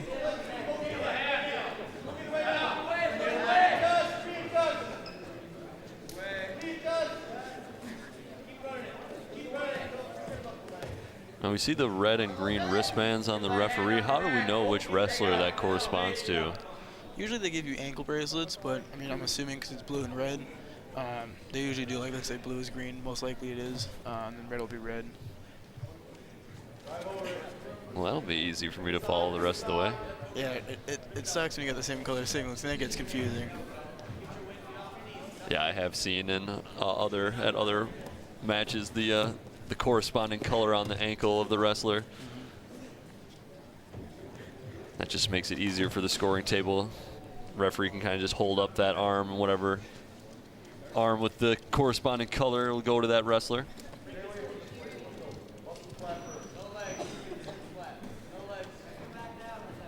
So 30 seconds left to go, period 2 here in this exhibition.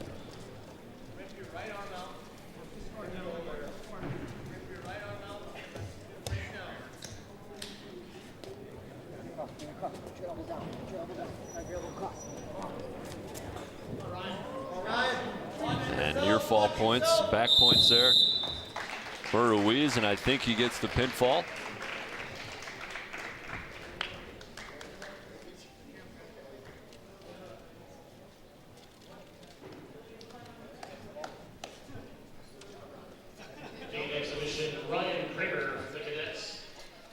Kramer actually getting the pin there. Is that what happened? Kramer got the pin there? I believe it was the kid from Henry Sibley got the pin with the exhibition. That's what I thought. Oh, I think maybe did Sibley forfeit a weight class and then just run an exhibition? I don't know. Because they raised the arm of Kramer. Wrestling 106. Category. Well, it was an exhibition, so it doesn't really count towards anything official. So our confusion and general confusion won't really matter. And we'll keep moving.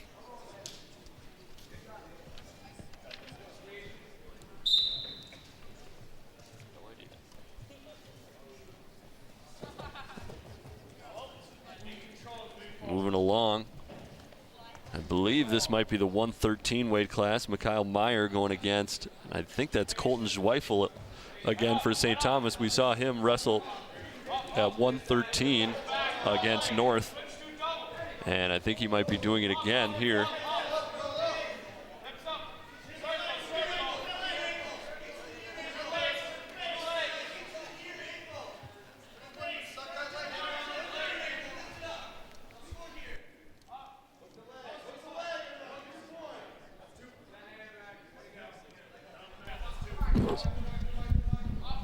So I take it back. This is the 106 weight class. And wrestling for Henry Sibley, Imran Muhammad, 12th grader. And he's going against Colton Zweifel, who is wrestling at his 106 weight class, North St. Paul. St. Thomas didn't have a 106 weight class against North St. Paul, and Zweifel wrestled up at 113 to go against a North wrestler. So we're at 106 here. Zweifel and Muhammad. Zweifel with the 2-point lead in period number 1.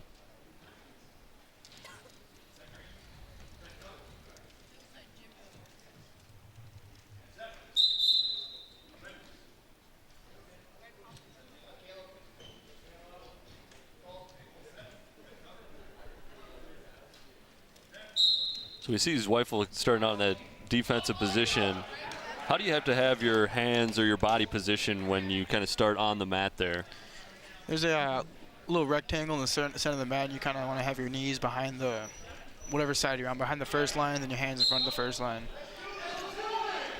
So you kind of have your knee behind one line and hand on like either side of sort of. There's a good rectangle. You have your hands in front and knees in the back, and you can't be anywhere in between that. And you kind of want to have like a nice round back, so you have your hands light if you're going to do a nice stand-up, so you can be explosive as you can. But me, when I was wrestling, I always liked doing switches and sit-outs, so I was always kind of on my butt, on my hands a little more heavy, so I can get my butt out as fast as I can. It just depends on what you want to do, is more where you set up. Still 2-0. Zweifel and Muhammad. Muhammad a senior, Zweifel an 8th grader, so an interesting mix. We've talked about it all night. You get a lot of mix of age, experience, and body types and weights here in high school wrestling. We talked about how some of these lower weights can have some of these taller, lankier wrestlers. Like Muhammad kind of fits that bill. Do you find that difficult to deal with, a taller wrestler? They have more of a reach. Is that something you dislike? I dislike wrestling tall wrestlers because they have a lot more leverage than you in different positions, especially on top. Because me being a shorter person, I'm a little more stockier. They'd always throw legs in on me. And a taller person that gets the legs on you and you're kind of a smaller person, it's not going to be a fun match. Now, when you're smaller and presumably maybe a little bit quicker than that taller wrestler, do you try and shoot that taller wrestler's legs? Is that kind of the strategy there? Yep. There's pros and cons to it, but it is nice having wrestling tall. You got a bigger target, you got more legs you can grab, and they are usually a little bit slower, more top heavy, depending. It's nice. I just feel like it'd be easier to kind of quickly get down and get to those legs. So Muhammad was able to get a 1-point escape. Yeah. Zweifel.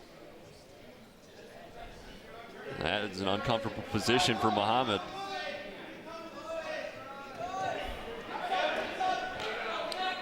Three points.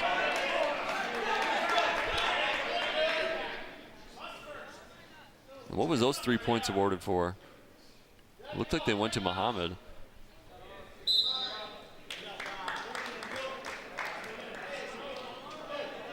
As they leave the circle, we're going to have to resume. 4-2 the lead for Muhammad. No team score.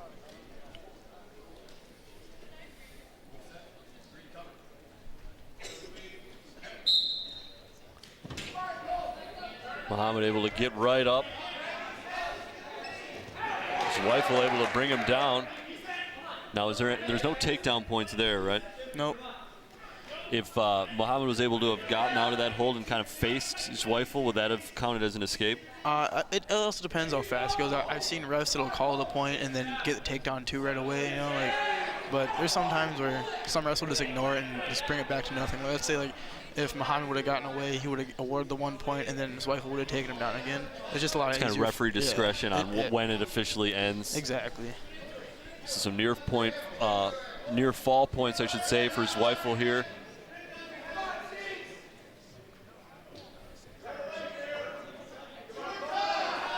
A great shot from our camera crew. Shows how tough of a sport this can be. Talked a lot about it with Coach Lloyd, mental toughness.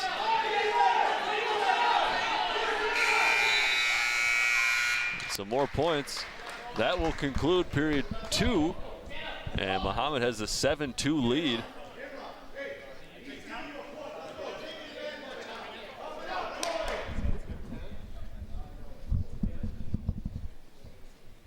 So 7-2 going into period 3. Zweifel in the offensive position. Muhammad very quick to his feet. Almost gets the escape.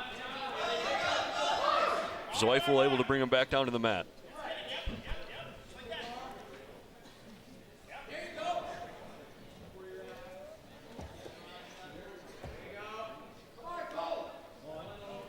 Ref starting to count for some near fall points.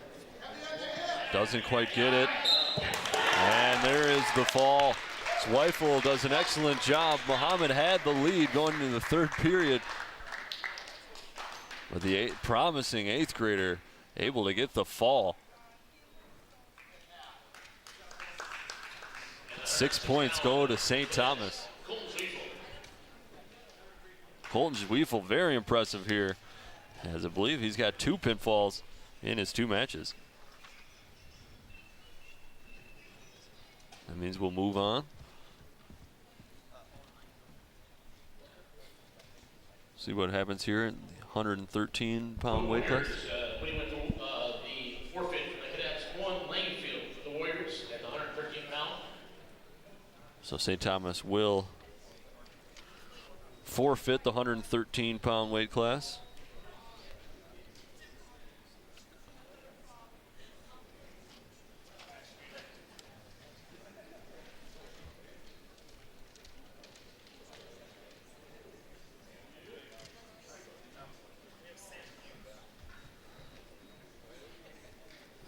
getting word from the score table. Sam Butte is going to come out 120 for St. Thomas. Henry Sibley. And I believe, team score here should be 6-6. As Zweifel got the pin for St. Thomas in 6 points, and then Sibley with the forfeit. And now we're at 120. And I believe it's Josh Phillips for Henry Sibley, the junior, going against Sam Butte, the junior.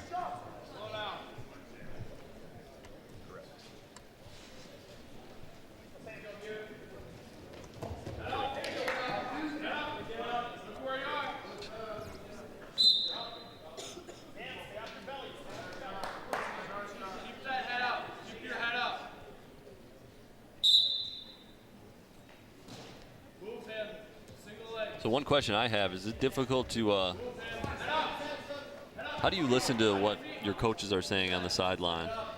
Kind of when everything's, is there one person you can pick out usually that? I can usually hear Moeller over Lyle. I don't know. I feel like Moeller's always pretty loud, and headgear make it pretty difficult to listen. Really, really difficult. The headgear, the type that the St. Thomas kid's wearing, is that one's a lot better for listening. But I like the one that Henry Sibley kid, what he's wearing. Those ones I feel like they just don't move around as much, and I don't know, it really depends on the headgear if you want to listen or not. I was gonna say, have you ever heard the headgear used as an excuse as to why a wrestler didn't hear something maybe? No, I've never heard that, but there's times where I've told Moeller after match, like, honestly, like, I had no clue what you were saying. Well, I mean, it's like not only the headset, but you got another person on top of your head, or, their arms wrapped around your ears, so I can understand where it might be a little tough to hear. Especially in a tournament setting when everyone's yelling too. It's just. Yeah, I suppose this is a little bit easier. That's kind of what I was getting at, is that, man, it's just, you just hear yelling, and it's hard to figure out where it's coming from, who's saying what. So this is kind of our new rule this year in play. I think in past years, the wrestlers would have been out. Now Butte finally goes out as well, but you saw the Sibley wrestler way out of the ring, and he was still in play.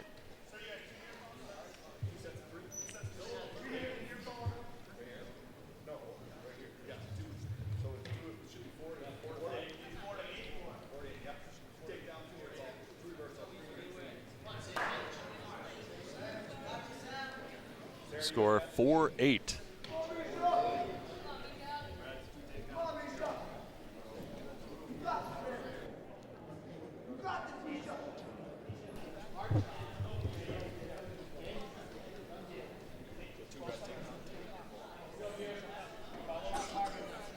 Just having some issues with the scoring. That becomes an issue too, is when North isn't wrestling, who's the polars on the scoreboard and who's the guest? A little harder to follow that way.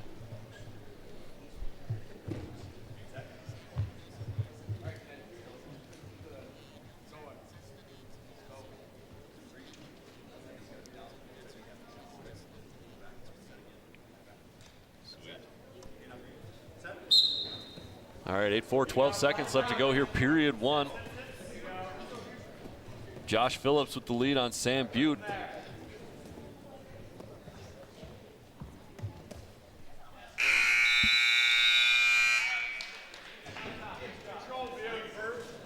And Butte's going to defer to the decision. Phillips going to start in the defensive position. And we're ready for period two.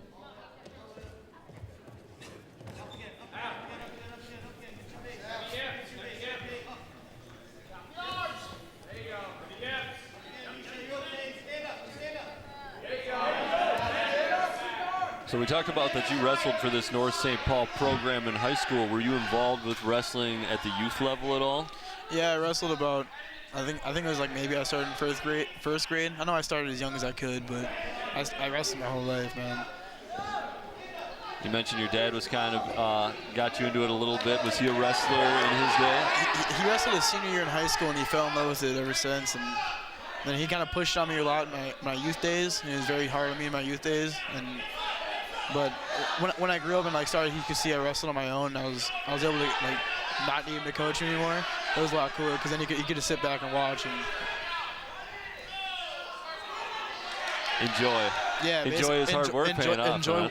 Enjoy the thing he built. Yeah, for sure. No, I mean, I think that's good though. I mean, like, it was cool, and when he come to my college matches, it was really cool to see him, like, just see him in the stand just smiling the whole time. He's like, I don't know, it's great. Like, I feel like that's what he built me to be, you know.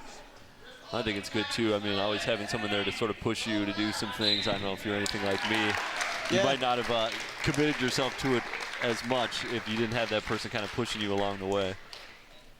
It depends in a sense. Like, I feel like sometimes you push too hard when the kid's in youth, they'll grow to dislike the sport. And that's kind of what happened to me in a little bit, because I didn't wrestle in middle school at all. I just wasn't interested in middle school, and then I started out wrestling again my freshman year in high school out of my own choice, you know, and I fell in love with it all over again.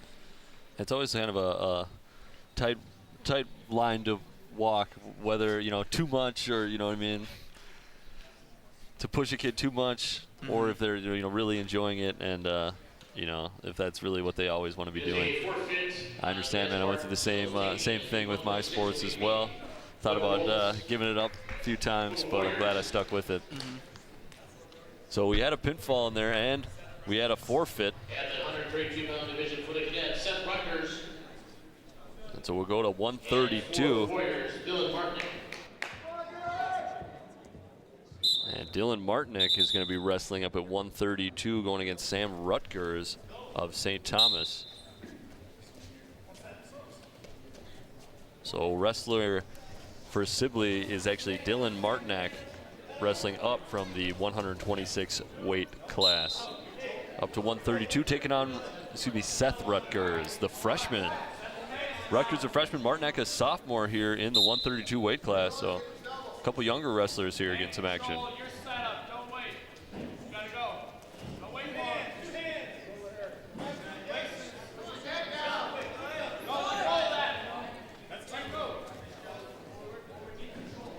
The 12-12 team score here, Sibley and St. Thomas playing a close one.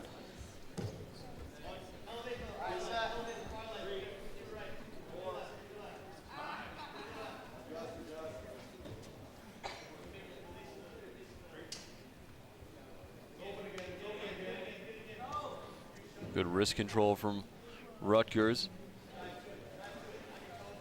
Excuse me, from Martinick.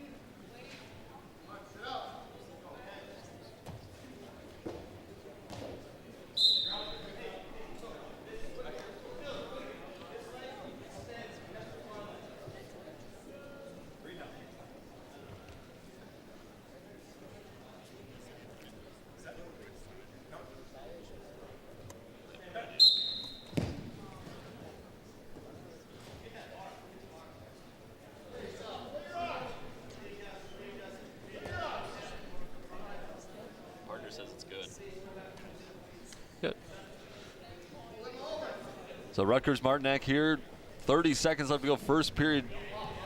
Rutgers got the 5-0 lead. St. Thomas trying to get some valuable points here at the 132 weight class.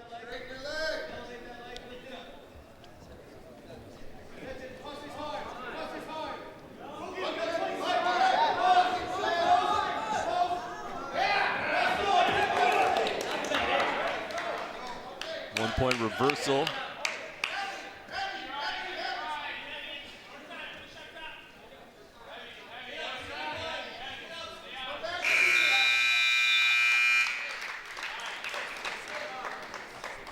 Buzzer sounds. That'll be the end of period one.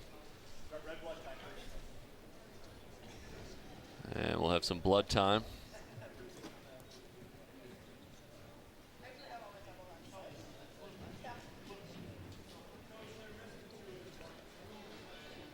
You want to tell us a little bit about blood time, what that means? It's kind of an official thing in wrestling, blood time. Yeah, you get a good 5 minutes for blood time, and it's pretty nice when if the other opponent ends up getting the blood time, it's pretty nice to get a nice break and regroup, talk to your coach, because they have those sets of eyes you can't see, and they'll notice things, they'll point things out, and that's what you start looking for. And then ends up actually being the other side. If you're not the one getting the blood time, it's nice because you get a little leg up. And well, let's say blood time. Let's say 5 minutes. Mm-hmm. If you're still bleeding past that 5 minutes, you just can't continue, right? I don't know, honestly. I've Really? never seen someone go longer than 5 minutes for blood time. So what I've heard is that you just have to stop You know what I mean? Say you're winning 14-0, something like that. You just can't continue. Now, I wonder, you think the referees are a little loose on the 5 minutes? You know, I feel like they if it's are close in a to sense, 5. yeah. If it's like a little bit over 5 seconds, I feel like that won't matter. Because I've had times where I've wrestled and like got blood time and halfway into the mat, like I don't know, it just fell out my nose and I go back over and because it took about like 4 minutes at first to get to stop bleeding, and I came back out and then. You think it like starts over? You get a new blood time? It starts over because it fell out instantly. Yeah. Sure, you see that a lot. Bloody nose, kind of the most common thing in wrestling that they have to address. In youth, I got them a lot. I didn't get them as much in high school. I don't know why. You started doing that move you were telling us. Yeah, that's probably why. You started doing it to the opponents, the crossface. Yeah, I learned to look out for it. I started doing it to other people. I was the one giving blood time. Yeah, I think that's a better position to be in. The clock is not going right now. There it is. I believe it's period 2. About 18 seconds. About 18 more seconds. Start the clock, wait. Yep, ref telling them to run 18 seconds off the clock. The clock was stopped for a little bit when we resumed. Good awareness from the official.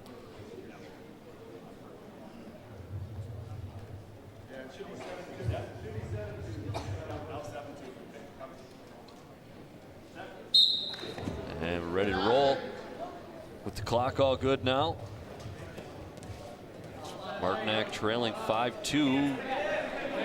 Getting good position here. Ref started counting off some back points. Can you tell us a little bit about what makes a near fall? Near fall, it goes once your back angle's over 45 degree facing the mat, then you're near a fall, you know, and then you keep getting points. I'm not too sure with high school anymore, but I'm pretty sure you can get up to like 3 or 4 points. And yeah, those 3-4 points. But once you hold it, you can't keep getting more if you let him back over and you hold the same grip. You have to switch it up to a new move, or even if I were like, yeah, he cradled one leg, he could pop over and cradle the other leg and get 4 more points. Or basically, I mean, it's a good way to credit a wrestler for getting very close to a fall. And sometimes you might be in a position where you can't get that fall, and you're able to add together some near fall points, and that goes a long way. Say if it goes the full 3 periods to help your score, maybe get a technical fall or major decision, something like that. Right now, Rutgers with the 10-2 lead. That would give him a major decision, that 8-point deficit. And that would be 4 points headed St. Thomas's way. And this is actually turning out to be a pretty crucial matchup here with these two teams tied at 12 points. Saw Martinac almost be able to get a pin.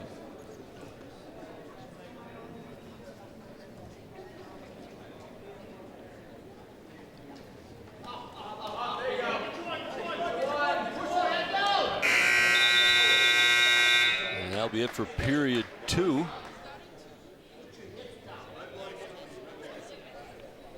And looks like may have seen it on the screen, but yeah, Martinac from Henry Sibley is gonna have to get his nose plugged up again. His bloody nose insert fell out. So he got to do it again. Funny, you're just kind of telling us about that.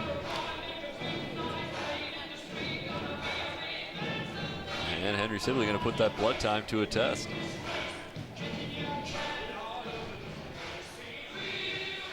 So when wrestlers are kind of scrambling there on the ground, what are you trying to do? I mean, what are you reaching for? What are you going for?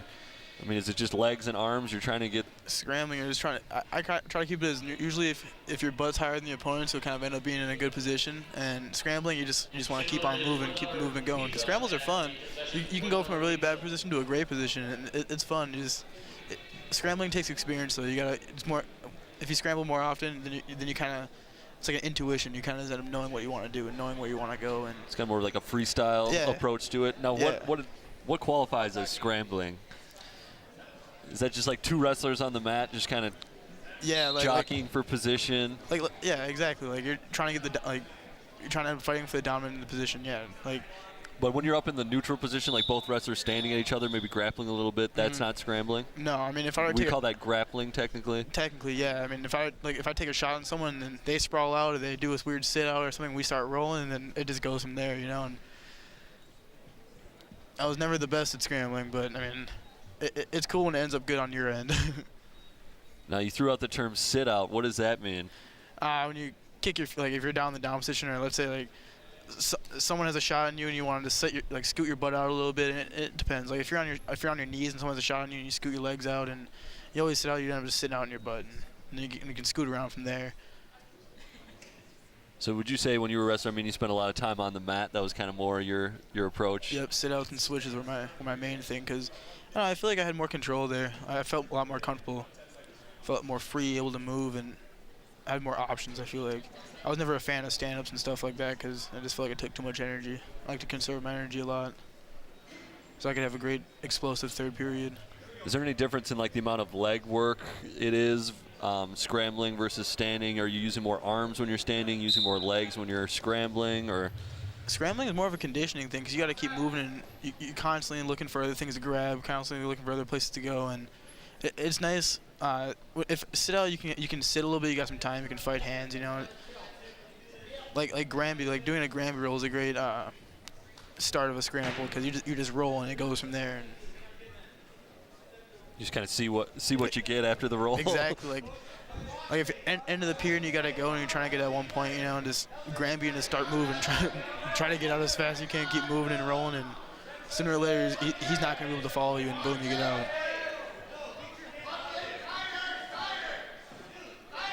So 13-2, Rutgers on top of Martinac. Well, Martinac with the position now, trying to turn him over. Rutgers kicking out that leg.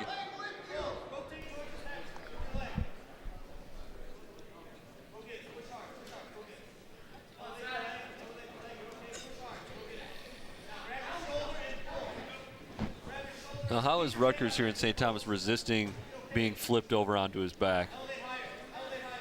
I mean, it looks like there's no way that he should be able to be resisting right this. leg he's pushing over on the very tip of his toes and just fighting with all his might he can get over there. You kind of see on the left side of your screen, Rutgers from St. Thomas just keeping his leg on top of the leg of Martinac. Moeller always tells us, see how his feet aren't touching the mat right there? So there's no way you can fight if your feet are down. So Moeller would always yell at us if our feet ever got off the mat.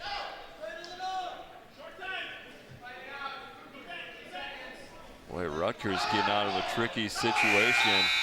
Buzzer sounds, and it'll be 14 points, so no technical fall. And Martinac picks up the win.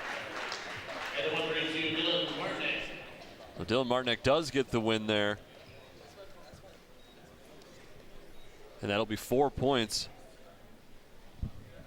Excuse me, 5 points headed the way of Sibley.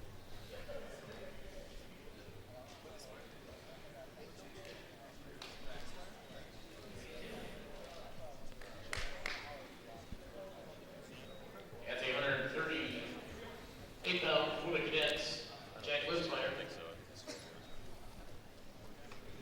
And for the Warriors, Joaquin Mancha.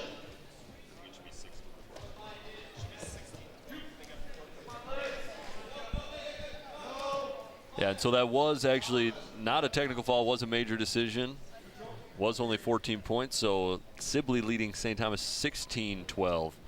Now moving on to 138. I believe we got Joaquin Manca for Sibley going against Jacob Draxler for St. Thomas. Draxler picked up the forfeit win against North St. Paul, so we'll see him in action for the first time here. Manca already with 1 point. Manca, a sophomore.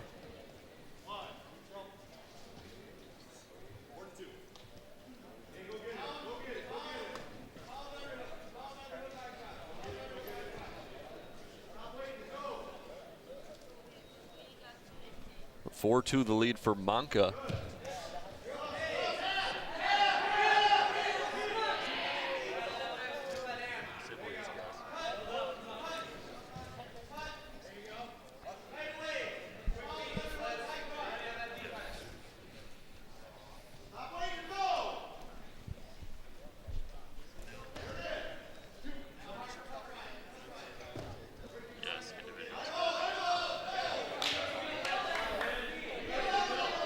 So 8-4 here.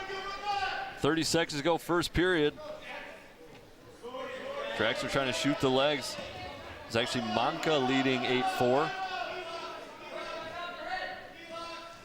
15 seconds now left to go, first period. Manka rolls. Draxler onto his back. Going for the pin, 5 seconds.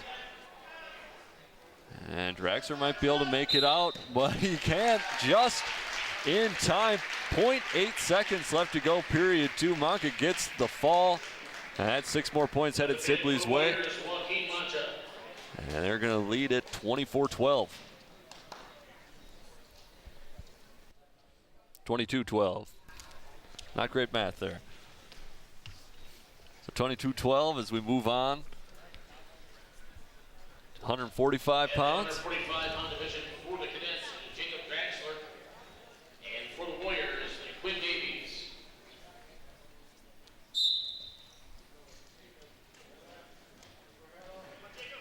So Quinn Davies is going for Henry Sibley, and this will be Jacob Draxler for St. Thomas. 145.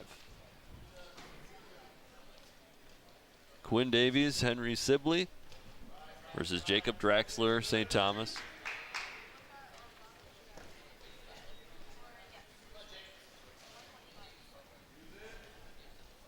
It's a 2-point takedown for Davies.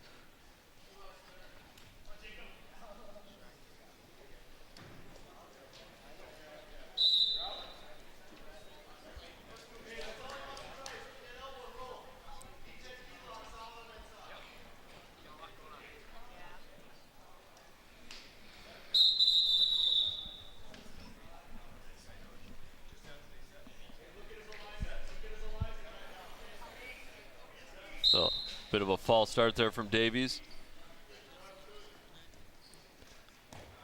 Quinn Davies there for Henry Sibley, trying to flip over Jacob Draxler of St. Thomas.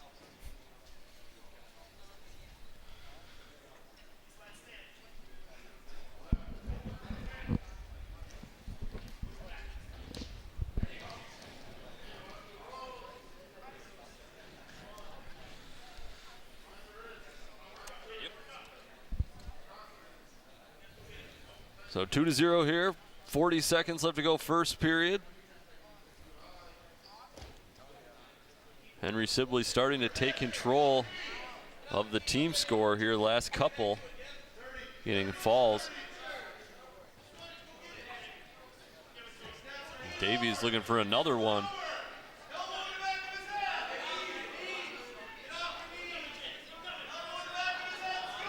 You can hear the Henry Sibley bench yelling off the knees to Davies, trying to tell him to get more leverage.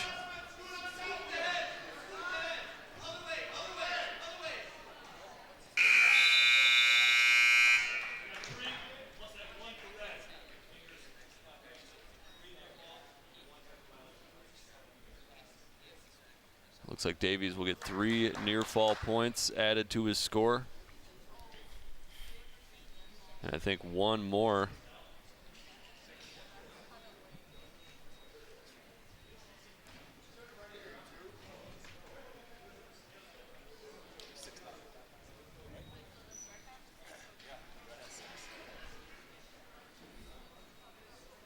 So it's 3 near fall points for Davies towards the end of that one. And then I believe he also got a point because Draxler clasped his hands. So that added 4 points to the 2 Davies already had. 6-0 is the score going into period 2. Now, did you ever have a strategy about, did you just want to get a pin, or you?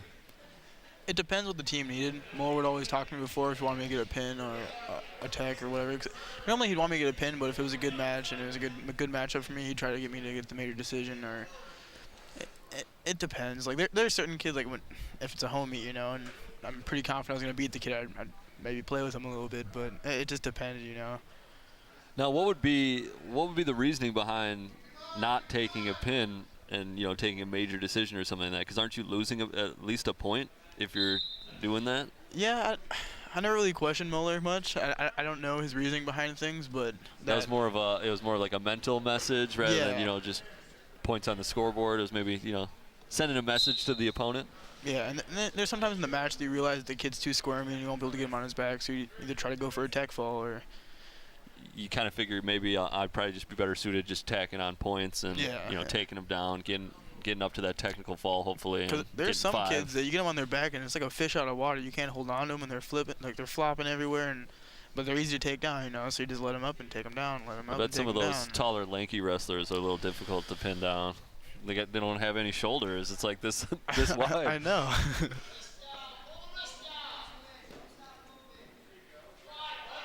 So Davies still leading at 6-0.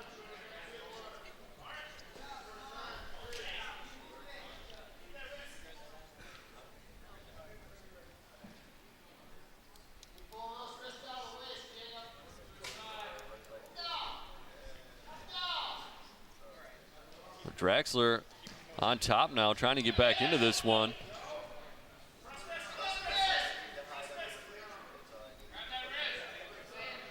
Davies trying to just ride it out.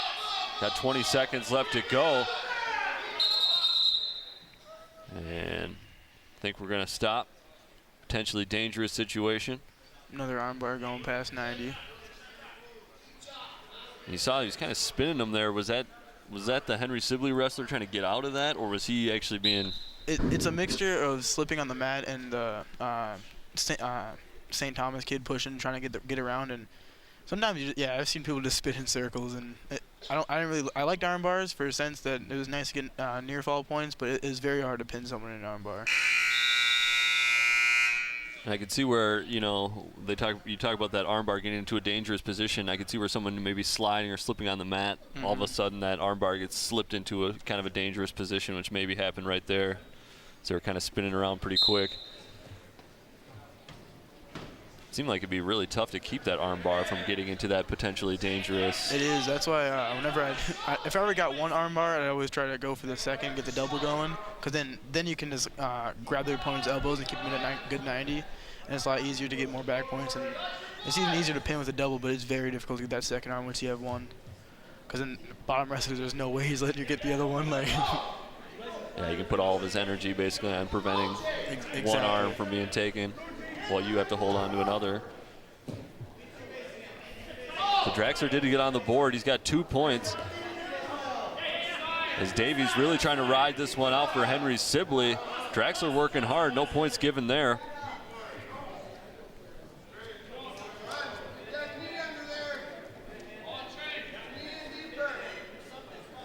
Draxler trying to work that arm, but Davies keeping the chest to the mat. And Davies nearly getting up off the mat. He does. Draxler tries to bring him down. No takedown there, right? Nope. They were kind of still in the same hold that they were when they got off the mat.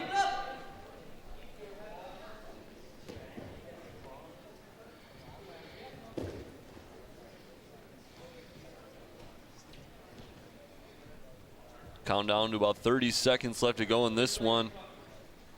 It'll be 3 points headed Henry Sibley's way if things stay the way they are. Draxler working that arm. Boy, Davies really playing defense now.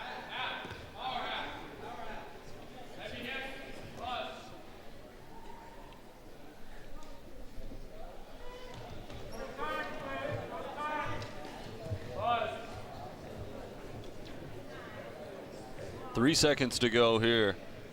And I don't think there's anything Draxler's going to be able to do. There isn't. Quinn Davies rides it out, and he will pick up points for Henry Sibley. As it's final 6-2, and that'll be 3 points headed the Warriors' way.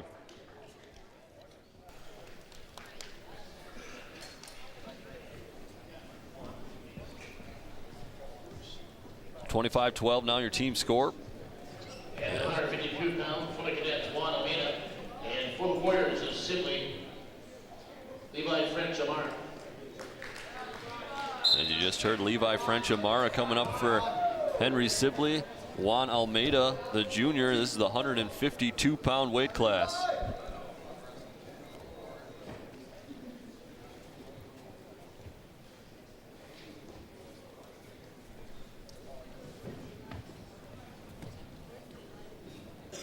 French Amar already with 2 points on the board.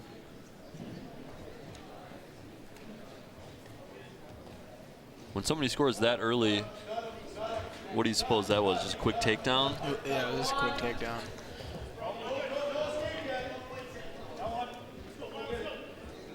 And when you shoot the legs like that, how do you get the takedown points? As you saw kind of there, Almeida, he went back himself and dropped to his knees. It's not as if the Sibley wrestler took him down. Yeah, usually when you take someone down, if they fall down right away, as soon as you have, and you're on top and it's clear that you have control and you're dominant, then it's nice. But usually if they're still on their belly, you know, they don't fall to their butt, then as soon as you hook an ankle, it's 2. Okay. And it doesn't matter where you're at, too. You could still be in front of the kid. As long as you hook that ankle, you got the 2. Because that kind of establishes control. Yeah. French Amar with the 4-1 lead. Maybe getting some near fall points here. Almeida resisting. Almeida nearly flipped.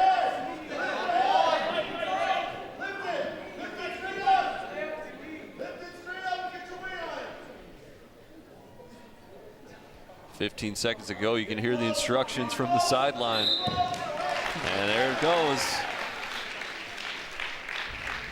The consensus was close. So the fall for Levi French Amara, 6 more points headed Sibley's way. That'll make it 31-12. And we'll head on to 160.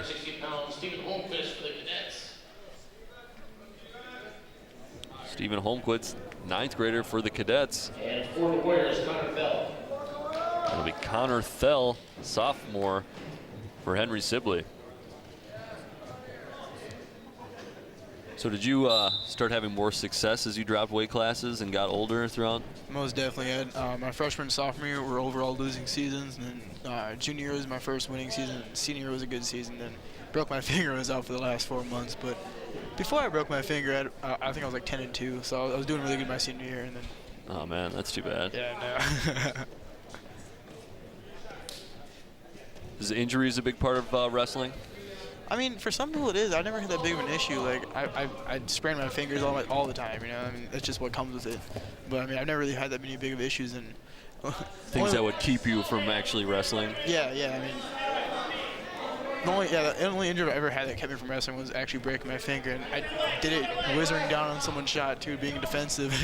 I sweating, slipped, and slammed on the mat and broke my finger. It's amazing it doesn't happen very often. I know. Nice cradle from Fell. He's already up 2-0, and he's got Holmquist in a tough spot.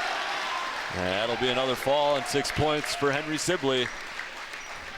And you're starting to see why the Warriors have quite a tradition over there in Mendota Heights for wrestling.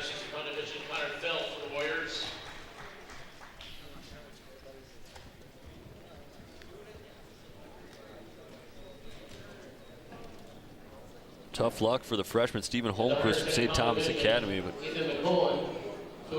good match from Tom Fell.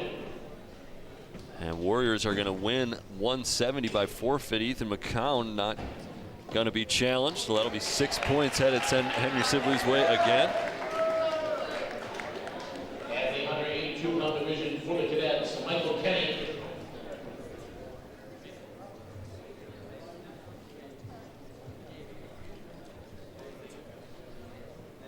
Michael Kenny going to be wrestling for St. Thomas at 182. Henry Sibley awaiting a wrestler. And for the Warriors at the 182-pound, Isaiah Bonilla. And it'll be Isaiah Bonilla Martin going to be wrestling at 182, going against Michael Kenny.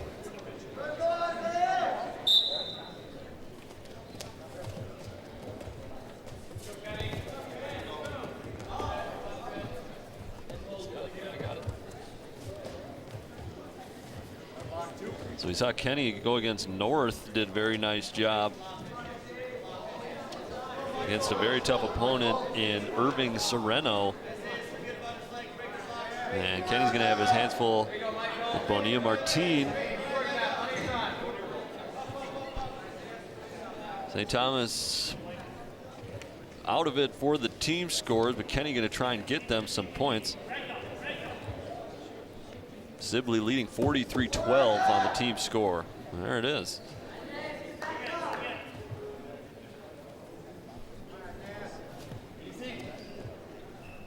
Kenny on top.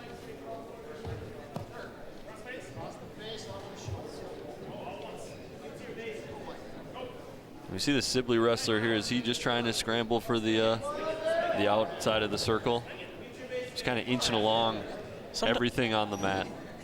Sometimes you will want to kind of get towards the edge of the mat. It's nice to have that fresh start too. I mean, but you don't want to make it look like you're inching, otherwise you get a fleeing call, you know. So if you kind of intentionally just run for the outside of the circle, say like, you know, we're gonna get ready to wrestle, neutral position, and I just turn around and sprint out. Basically, yeah, you'll get docked. Yeah. That makes sense. Yeah, I mean, that's how you'll see some people will be pulling people into the mat to have a shot on a leg, you know, and people start backing out for it. And if it's very obvious that you're backing out, like if he pulls you and then you keep hopping back out, then it's fleeing, you know. It seems to be a big thing with wrestling scoring is kind of a referee's discretion. You know, if something's fairly obvious, that's how the call will go. If it's dangerous play, exactly, it'll be nothing. But if it's obvious that one player is maybe trying to hurt another player, then the referees will start docking points. Especially with when you slam your opponent, I've noticed that there's some refs that will call it okay, and there's some refs that will be very quick to call it an illegal slam, you know. That's a very interpretive rule, kind of like you're the one control, like you have to bring the wrestler down in control. Like, exactly. You know, like that's tough to do when you're trying to throw someone down. Especially with the adrenaline of wrestling when you're in the match, like it's kind of hard to control a whole other person, you know.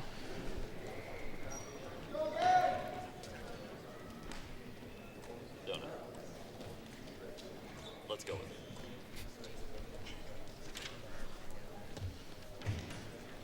So it looks like it might be Thomas Latecki going here for St. Thomas. And I believe that's Gabe Delmont here in the 195 weight class. Delmont for Henry Sibley in the red. 43-18 your team score.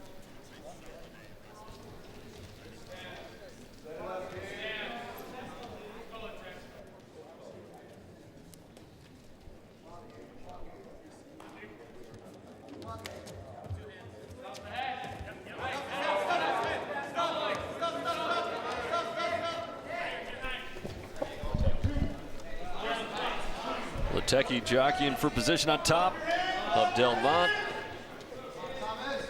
Trying to get him over.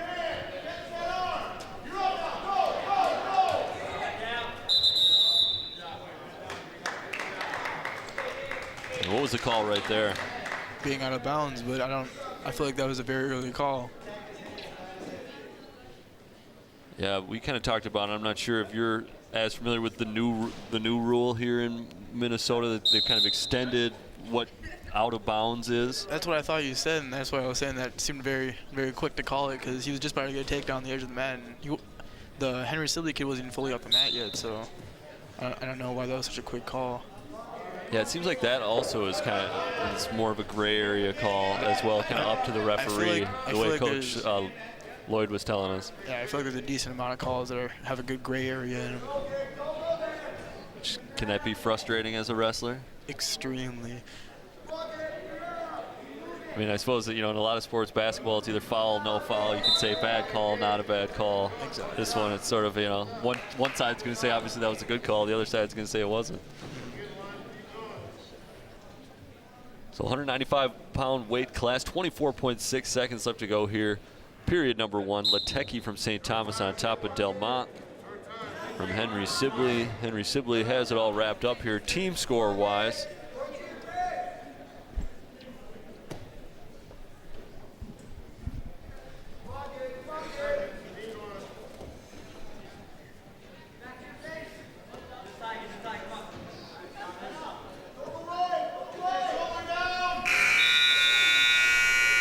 That'll be it for period number one. Latecki keeps a 2-0 advantage going into that second period. Decision is deferred to Latecki. He decides to start down.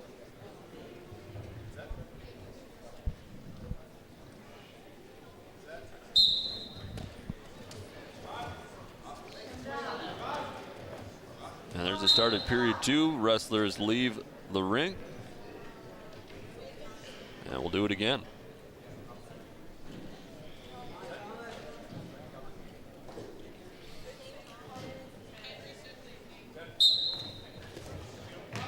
Good move from Latecki. And he'll get a 2-point reversal for that one. Now trying to take Delmont to the mat.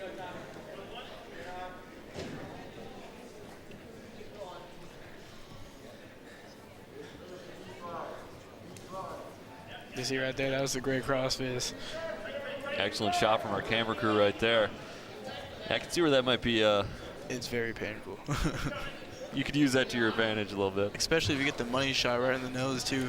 I'm just surprised that's within the rules. I know. But you're saying, I mean, you just can't wind up. I mean, there's a picture that one of the yearbook people took my senior year of me just winding up for a crossface. I remember that match. I wound up, brought it back down to my shoulder, and then crossface. Because I caught myself. I'm like, oh.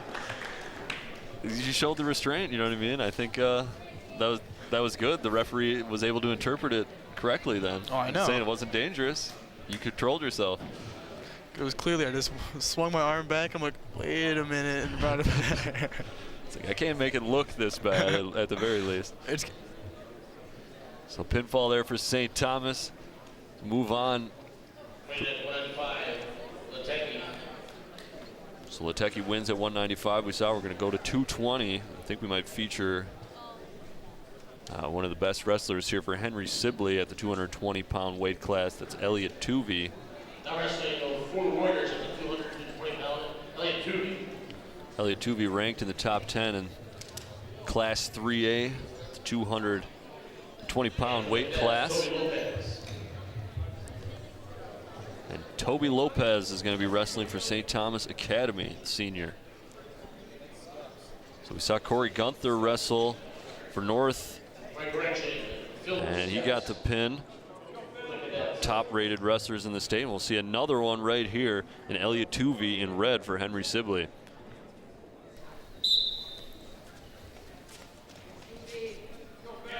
And we'll see here, you know, looking at the score, Sibley up by so much. And would you, Tuvey probably the better wrestler here? I mean, are you telling him just win anyway, or? I don't know. If I was him, we're going to win. I mean, if you want the fall, go get the fall for your own record, you know, but I would just try to have fun. If you want to. See what you can do, try new things, because, I mean, if you feel like you're going to win, just try to work on the stuff you want to do in the future, you know. Have you ever been snake bitten by thinking you're going to win, maybe playing around a little bit too much, and the guy's a little better than expected? Yeah, I was never a leg rider, and I tried throwing legs on a kid, and I ended up on my back, and I got pinned. And that's another tough thing with wrestling is you don't have teammates to rely on. I mean, it is a team sport, but when you're out there competing, you know, in your match, that's one-on-one. And so if you maybe make a mistake, it's kind of on you. That's exactly what it is too. You can make just a one tiny little mistake, and like your weight could be too far forward, and they could catch it at the right moment. And next thing you know, it's a scramble, and you could possibly lose it too. You know. That had to be a rare pinfall against you. Oh, dude, yeah. And Muller, he said, as soon as I got him, he's like, why'd you throw legs? And I'm like, I was winning, and I was wanting to try it. Everybody throws them in on me, you know. I wanted to see what it was like, and I got pinned. Sure, he had a good comment for that. Yeah, I just started laughing. He's like, just don't be putting legs in anymore. You got to be more sure that you're going to be winning. So no score here. Tuvey and Lopez. We kind of saw this with Corey Gunter, though. First period, no scoring, kind of keeping him with it, and Gunter eventually just kind of wore his opponent down and got the pin.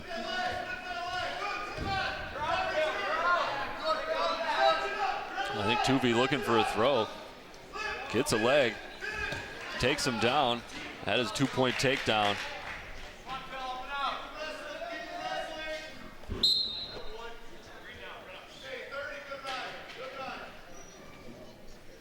Tuvey forces him out. Start it again. 30 seconds left to go here, period one.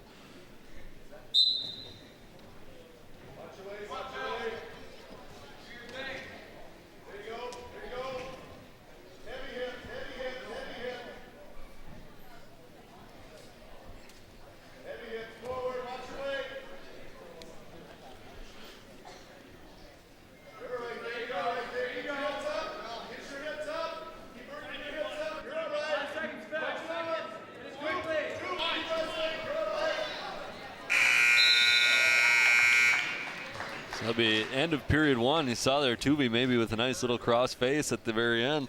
think that's my favorite new move. It's one that I can at least recognize. It's extremely useful too, because once you use it once, you'll notice like he'll feel your arm kind of move out of the way where it's supposed to be in a sense, and then he'll flinch and Just get that little bit of positioning. yeah, it gives you a little leg up. You get a little fear in the opponent. It's nice. Just give him something to think about, you know. Exactly. Like I always use it as, oh, you want to take a shot at me? Here, take a crossface. Like you're gonna have to deal with it if you want to shoot on me, you know.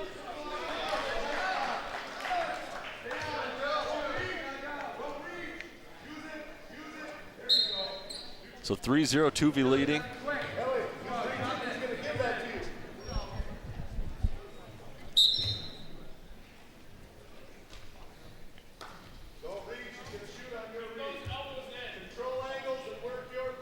You hear from the sideline, don't reach, he'll shoot you if you reach. Does that mean he wants him to get right in there, kind of lock heads? Yeah, because rather than keep him at arm's length. Well, because if you reach, it exposes your entire body, you know, and you only have one arm to defend, because you know, like, that's why, I mean, people say it all the time. A lot of coaches will say, don't reach, kind of stay centered and just do a little hand fighting, or if you're gonna reach, make sure you're a little bit close, because you don't gotta reach so far, you know. A lot of times people start reaching just reaching to get a hand just on out of someone. habit, just to kind of can't not. Like, exactly, like. People sometimes think that you're always gonna want to have a hand on a guy, but it's not the case, you know. I mean, there might be some wrestlers where that's a better strategy for them, but you know, I feel like if you shoot the legs or something, you're not gonna really want to. That's how it was for me. I wasn't, like I said, I wasn't very fast, so I kind of always had to have a hand on them or touch them. Like I'd always like take breaks, tap their head, see where they are, try to get a hand on them every now and then, so that I can keep track of them in a sense. I feel like that's part of the mental game too, though. You know what I mean? Oh yeah. That wouldn't sit very well with me, just getting tapped on the head a little bit. Yeah. And that might, you know, get a wrestler a little too angry, get them out of their game plan, and then you can kind of take advantage of that. I used to do these camps in summer and with the Gophers and stuff, and they always taught us this move called the club. And it's like a crossface thing, but it's for when you're standing, and it's like your forearm, and you tap with someone, just hit them as hard as you can with your forearm. And Just like that, right? Yeah, there's little things that are little tricks in there you can do that don't seem like you can do them, but you can get away with it. You can definitely see where the WWE got some of their moves, you know what I mean? Yeah. Some of that, like, you know, fake punching, almost punching, but it's like, you know, if you really wind up and hit somebody with your forearm, that's not going to feel good, but I know, like, it doesn't look as devastating maybe. Exactly, like, especially because if you do it all slow, you know, like, people kind of wind up their arm all the way to tie up, and you can, right at the last second, you can slam it in there, and it sucks getting clubbed, honestly.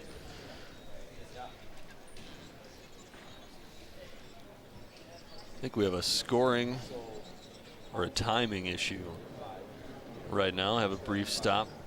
Yeah, but we're having a scoring. We had two reversals. No, we had three back. Oh, you had three back. Yep, three back. Yep, five. Yep, five near ball. Two reversal. Two reversal, three back. We had a takedown and a escape. 5-3 is the score. Lopez leading Tuvey now. So Elliot Tuvey in a position that he's not too accustomed to, being down here late in the second period. And he almost got those 2 points right back. Less than 10 seconds left to go here. Lopez is going to be saved by the buzzer. And he will. I believe that's period 2. We got period 3 on the in-house scoreboard.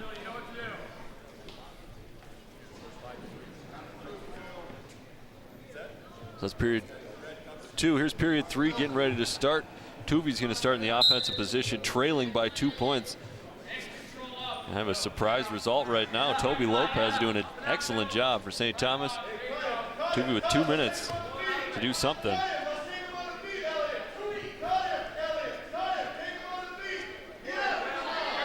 See coach instructing Tuvey to get the wrestler to his feet.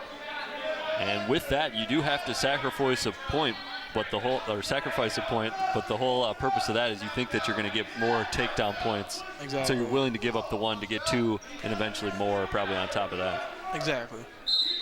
Seems kind of weird to, you know, just give up a point. But if you feel better kind of in that neutral standing position, you might as well. Is that something that you would do? Or no, you said Yeah, you like. exactly. No, I wasn't a very strong person on top. I was good on bottom, and I was good on my feet. I hate being on top, so I'd always rather give up one and then give up the two for the reversal, you know, give up one and then boom, I can take someone down again, and give me a fresh shot on top in a whole different area, you know, like. Would you say that is that more of like a defensive approach to wrestling? Are you better like defensive wrestler, like turning defense into offense, I guess, if you will? Yeah, all the way throughout high school, I never really shot many takedowns, and I did my senior year. I learned the ankle pick and stuff, and that came in handy. But I don't know why, I was very defensive and kind of timid. But then when I got to college, I started taking a lot more shots, and I finally started putting trust in my shots, you know, and everything starts coming together. You just gotta be confident in yourself as a wrestler. It's interesting. I mean, I think it just kind of probably fit just your natural. You know what I mean? Your approach to it was that, you know, naturally you're just more defensive. I think that's how a lot, you know, every athlete is. They just sort of have these natural tendencies, and it's like, you know, it's nice when you can have coaching and people that help you make it fit. And then when you kind of master that, you can start working towards some of these other new moves and, you know, adding elements to your game. Exactly. I mean, I like being a defensive wrestler because I like making the opponent make their own mistakes in a sense, you know, and I'd wait for them to make a mistake, and then I would just capitalize on that. Yeah, so I mean, you must have naturally kind of been good at pouncing on those mistake opportunities. If someone took a shot at me and it was just like their head was in the wrong position, I had an easy chin whip, I'd chin whip them to their back, and that's how I got a lot of my falls too, where straight chin whips to the back off someone taking a bad shot on me. And well, there's probably a lot of wrestlers that aren't as good as taking advantage of those mistakes, you know what I mean? They just have to kind of be aggressive and just take people down. It's about the reaction time too. You gotta be able to catch their mistake as soon as it happens, and you gotta be able to react faster than they react, you know? You got to be a pretty smart wrestler to do that. We do have an upset here on the docket. Toby Lopez thought this one was pretty much going to be a foregone conclusion, but Lopez up 5, and he is going to win this one. Under 10 seconds to go.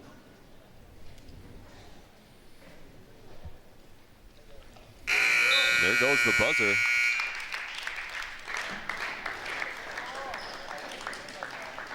Lopez picks up the win for St. Thomas. That'll be a few more points added to the score. And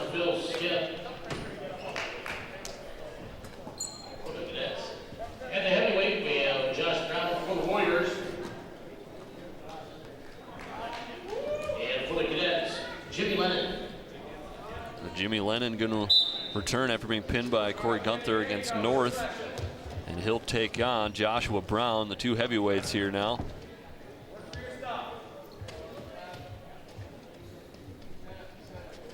Earlier I was talking about I'd like to see a lot of more ankle picks with the heavyweight.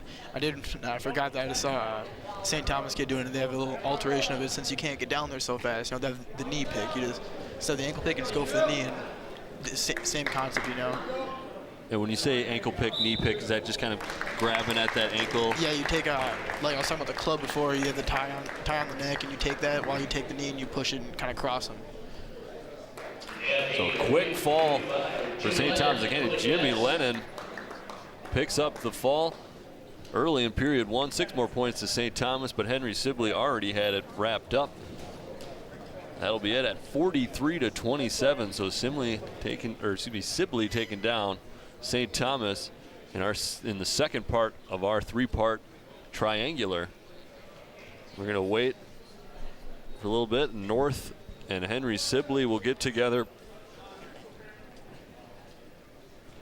And it looked like the final score actually was 33-43. Forgot to add that last fall in there for you. Apologize about that, folks. St. Thomas did get 6 more points with that Jimmy Lennon pinfall. And I think we might have another exhibition here as a St. Thomas and a Henry Sibley wrestler are going to go at it.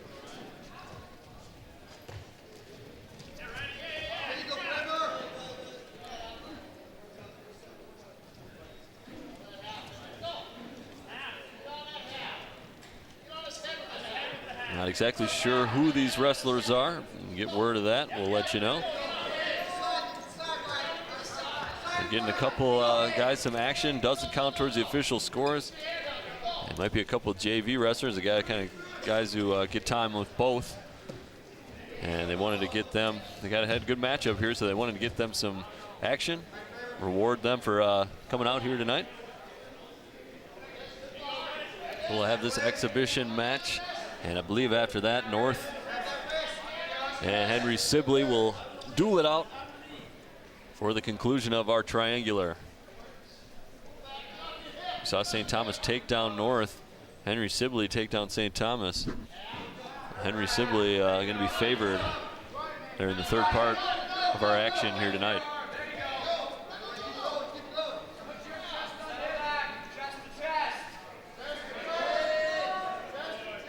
St. Thomas wrestler almost rolling the Sibley wrestler to his back, and there it is. So pinfall in the exhibition. Let's get your final score of the match between the Warriors and the Cadets. The Cadets 33 and the Warriors 43. So officially the Cadets fall 43-33.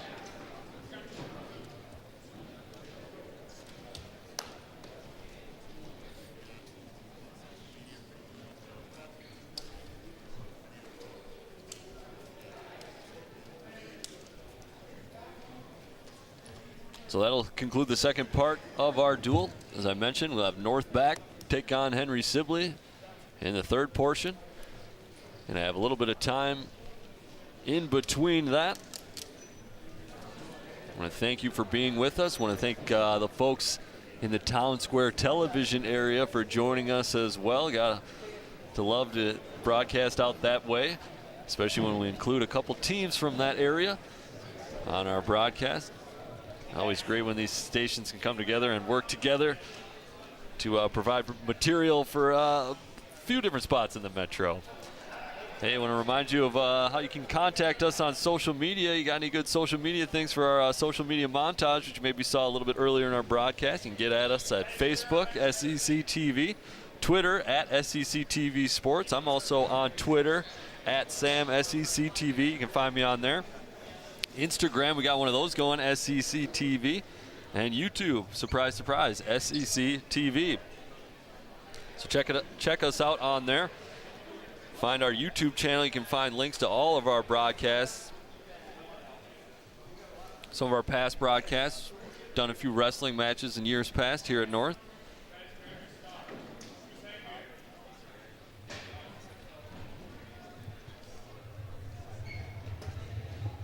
Yeah. All right, well, we showed you and talked about the social media montage, a segment from our show Sports Path that we do the first and third Wednesdays every month, kind of a highlight and standing show for your East Metro teams. We're going to do another segment that my partner John Miller heads up.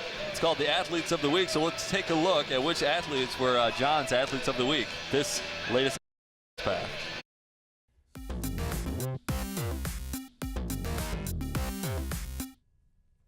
All right, for my male athlete of the week, I'm going with Matamidi basketball senior forward number 20, Jack Shan, November 30th against that Chisago Lakes. He had 23 points to lead the Zephyrs to a win. He's really got to step up after they lost their whole starting crew last year. Now for the girls, I have to go with White Bear Lake, number 5, Courtney Crouch, basketball player. She had 15 points in that win that we showed you earlier, and she was just absolutely all over the court. She played outstanding. She's a heck of a player, and, you know, she gave us a great interview that we just showed you guys. And that wraps up this segment of Athletes of the Week.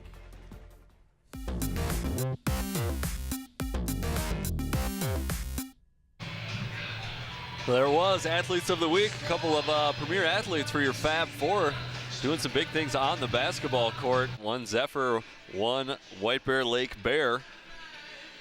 But after that, let's take a look at some of our upcoming broadcasts. You can see right here on SEC Sports. I believe that's Tuesday. We got girls hockey, Matamidi versus North Tartan. That's a good Metro East matchup.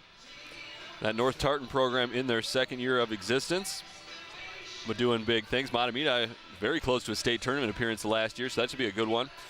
Boys basketball courtesy of CTV. Roseville versus a very good North St. Paul basketball squad. That's a team you want to keep your eye on. Girls basketball on the 21st, White Bear and Matamidi. That would be a very good matchup as well. Got a lot of great games coming up here. Hockey, Roseville, White Bear Lake, Hill Murray, White Bear Lake. And that Hill Murray White Bear Lake game right here on SEC Sports on December the 23rd. That's going to be a bit of an early Christmas present for you sports fans. That'll be an excellent matchup. White Bear Lake playing very good hockey in the early season, ranked in the top 10. Got some promising young players as well.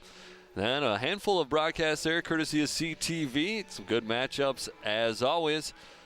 And just love getting into the thick of things here in the winter sports season. As basketball, hockey well underway, and wrestling just getting started here as well. It's still early season here for wrestling. A couple of these teams kind of just getting their first, second action of the season here in December. I want to remind you of Sports Bath as well. We showed you a couple of those segments, but Sports Bath, the first and third Wednesdays of the month. So we did one last night on the 6th. We'll do it again on the 20th. So hopefully you'll tune in for that. It'll be 7 p.m. right here on this station. So December the 20th. And we'll do one on the first Wednesday of January following that.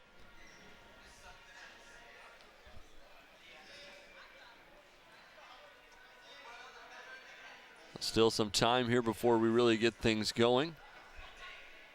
Just giving Henry Sibley a little breather in between the two matches, and I think with the break that we will have time to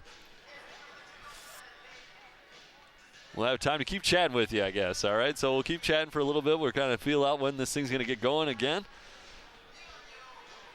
And this is going to be the third of our triangular matches. We saw North and St. Thomas already go at it. St. Thomas winning that one. Then Henry Sibley getting the best of St. Thomas in the second portion of this. And now moving on to part number 3, where Sibley and North will settle it on the mat. And hey, I guess while we got some time and while we're doing some programming here on SCC, might as well tell you about some other programs we got here on SCC, and that's Inside Healthcare. We want you to check out that show with your host, Jody Ritaka, who brings you a monthly show providing tips and up-to-date information on a variety of healthcare issues. Many of the show's topics relate to women's health specifically, and that show airs every Wednesday and Thursday at 6:30 p.m. on SEC Community. That's Comcast Channel 19 or Channel 801 in high def. You know, that's Inside Healthcare right here on SEC TV. You definitely want to check that out. All right, so we told you about a little bit of our programming. We're not quite ready to get things underway, so we are going to take a quick little break, and we'll be back in a second. Listen. All it took was someone who would insist that I just try. Suddenly, everything was turned around because they judge you. You tell them, I don't need this. No one is going to understand. Unless they've been through it, how can they? Then one day you realize You feel so hopeless. I need help. I need help. You feel so hopeless. Then one day you realize, Unless they've been through it, how can they understand? I don't need this. No one's going to judge you. suddenly everything was turned around because they insist that I just try. All it took was someone who would just Listen.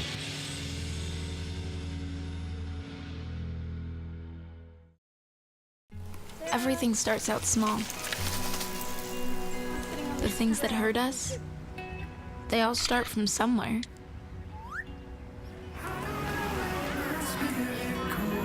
The words we say, the things we do, they can grow into something else. What was small and innocent can become big and sometimes scary. All it takes is one comment, one picture, one video for something to catch fire. But a big problem doesn't need a big response. Not at first. Even if we don't know what to say, the eye emoji can be that first step we take. Let's all pledge to take that first small step together and change the world in a big way. I'm a witness, and so are you.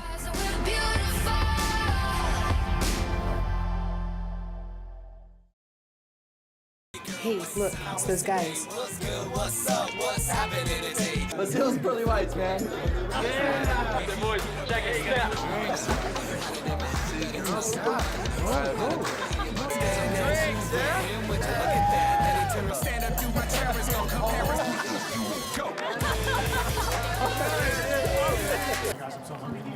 Ooh, cute. Are you good to drive? I'm fine. Hey girl, what's up? What's the name? What's good? What's up? How many did you have? I should be fine. You should be. Sir, go and step out of the vehicle for me. Yes, sir. See ya, buddy. Today, Sean's got a hearing. We'll see how it goes. Good luck. So turns out, buzz driving and drunk driving, they're the same thing, and it costs around $10,000. So not worth it.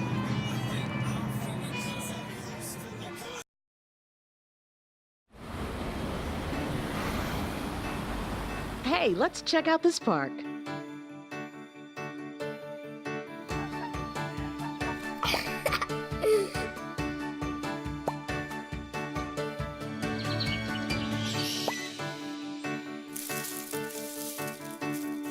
Oh, wow, that's really cool. To find a great local park or forest near you, go to discovertheforest.org. And we're back, and so is the action. Ready for 106 here, Henry, Sibley, and North. And it's Imran Muhammad for Henry Sibley, the 12th grader, going against Isaac Fang, the 11th grader from North. And that is the 106-pound weight class. Seen both of these wrestlers tonight. Fang lost to Colton Schweifel, the 106 weight-pound class. And I think we might have another partner joining for the third part of this triangular. So 3 partners for the 3 parts of the triangular. I'm Sam Erickson, joined alongside my new partner, Tony Tuttle. Tony Tuttle. How you doing, Tony? I'm doing good, man. How are you? Doing very good. Thanks for joining us. You're going to kind of be our wrestling expert here for this last part of our triangular. We'll give it a shot. All right, sounds good. I'm sure you know a little bit more than I do. Yeah, I think you seen my daughter wrestle earlier. Okay, right on. Nice, nice. Yeah, did very good. Tuttle, definitely. She's very proud. Absolutely. So right now we've got Isaac Fang. Yep. And Imran Muhammad going for Henry Sibley. Looks like Fang got a 2-point lead. Yeah, it looks like he's got that cradle there, getting a little bit of back points. They're giving him 2 there. So now you must be the family that does some jiu-jitsu and some of that stuff that Coach Carr was telling me, or Coach Lloyd was telling me about. Oh, yeah. Are you kind of get involved? You kind of a wrestling family, is that the case? Pretty much all 4 kids wrestle. Got 3 kids on the North team, a JV and then 2 varsity starters. Very nice. We kind of talked a lot about how wrestling's a unique sport that, you know, a lot of people, when they get into it, they really get into it. You know what I mean? Because absolutely. of the uniqueness, I think, to wrestling and the pride it takes to sort of be a wrestler. Boy, it sure is tough. You know, you kind of, it's how hard you work. What you put in is what you get out a lot of times. Absolutely. Oh, looks like we got a caution here.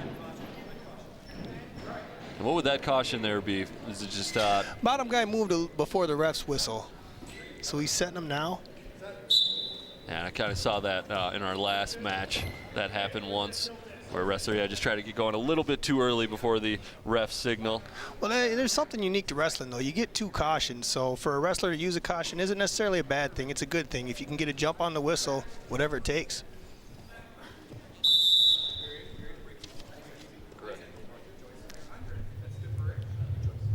All right, so Fang now leading 4-1. That was the end of the first period. We're joined alongside our third very special guest, Tony Tuttle. Yeah. Third, but not the worst for sure. You know, you're not third in our hearts. You know what I mean? I got it. Hey, got a good smile too. Yeah. All right. You got a face for TV.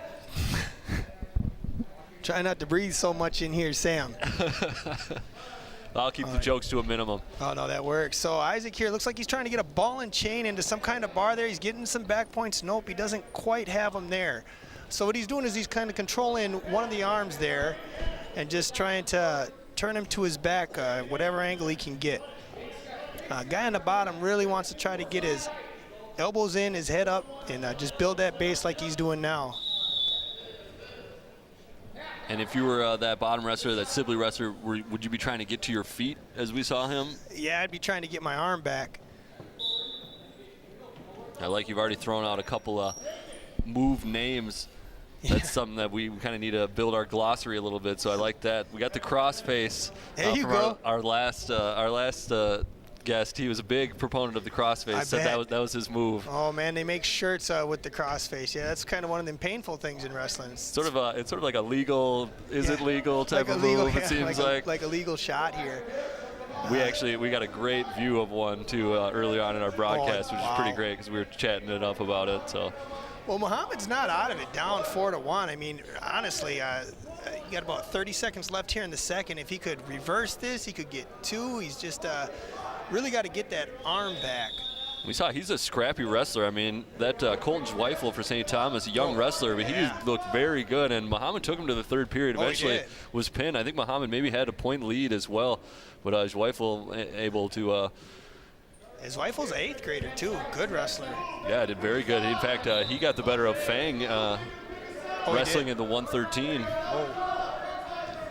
Excuse me, he may be actually, no, they. I think they bumped him up, but I think he was wrestling Billy Lee at 113. Yeah, he bumped up a weight as an 8th grader. Yeah, it was impressive. So promising young wrestler there for St. Thomas. Yeah, absolutely. His dad recognized me from a tournament about 4 or 5 years ago, or his grandpa. It was odd. No way, yeah. Yeah, close-knit people in wrestling. Yeah, definitely. That's another thing. It's a great community. All right, so Fang's choosing bottom here in the 3rd. And they start, and he rolled out, and up he gets 1 for the escape. There's a shot, kind of in a bad position. Oh, he went to his back, and he gave up 2. Looks like the reverse for Fang. He's got him to his back. Bad position for Muhammad here. He's trying to bridge out. That's pretty much all he can do is kind of fight from here and keep moving. This is sort of what we saw with him against Zweifel, is that eventually, towards the end of that 3rd period, he got himself where his back was to the mat. Yeah, he just got caught. He's got to drive just a matter of time. This is the 3rd period here, and there it is. And he got the pin. So Fang enjoys getting the 6 points for North St. Paul. Shows off a little bit of the hard work. Yeah. And North starts off on the right foot with the 6 points. Well, Tony, it hasn't been too long, but I'd say, man, if you need another career, I'd say you'd have a good career as a wrestling commentator, as I think you got your daughter over there on the other mat. Yeah, the JV, she just got a little pin. Yeah, I was going to say, I thought that they just ended it right there. Nice. All right. Big pin. Well, who do we got up here now, Sam? You got me into it. I'm smiling. I'm feeling good. I'm digging your voice. Yeah. Let's listen up and see. So I believe go up to 113. Yeah, we're at 113 here. And okay, Meyer and Lee. No, that was Billy Lee we were just kind of talking about a moment ago. Yeah, so he went up against Zweifel when St. Thomas went against North at 113. Billy Lee wrestling at 113 again right here. Okay. That is his normal weight class. Zweifel was the one wrestling up. And, yeah, it looks like he's taking on Mikhail Meyer from Henry Sibley. I think there's a little delay on the score. I got it as 2-1. Oh, ref's showing it right now. Kind of a little bit of hand fighting going on here, Sam. Both guys jockeying for that head position. A little bit of snaps here. About a minute, 20 seconds left in the first. Can't really tell you what these guys are strategizing. Oh, he's going for the shot there. Yeah, we've been kind of talking about that the whole broadcast, is that you don't often see a lot of this this approach with some of the smaller wrestlers. You know, a lot of the neutral position, standing, grappling. Usually they're on the mat. Yeah, really. Yeah, shooting maybe a little bit faster, more. Yeah, it looks like a little more hand fighting here. Maybe guys just are just feeling each other out a little bit. Being a little more cautious. We discussed that as well. One of the toughest things about wrestling, you know, not a sport that's reported on a ton. So, you know, you go up against a team you never seen before. You have no idea what size, type, style of wrestler you're going to go up against. And it's like, how do you figure that out in the few seconds you're standing there? Yeah, pretty much. Maybe you can peek over and see a guy that might look your size. Right, and yeah. say, okay, is that who I'm going against? Yeah, I mean, nice thing about a tri-duel like this, though, is, boy, if you're paying attention to kind of the lineup and who else is, you can get a little bit of insight to your opponent. But you're absolutely right. It's not like guys have seen each other, you know, such as a practice room. You know, just got to, again, just filling each other out, like you said, and seeing. But kind of that basic thing, though, be aggressive, take some shots. We got, 4-2 here. So another, interesting thing about wrestling, Meyer's really only one takedown away from tying this up. So it'll be interesting to see how this period ends with less than 10 seconds left. Yeah, we've seen that a few times tonight where a wrestler is maybe ahead on the scoreboard, eventually gets pinned and loses it.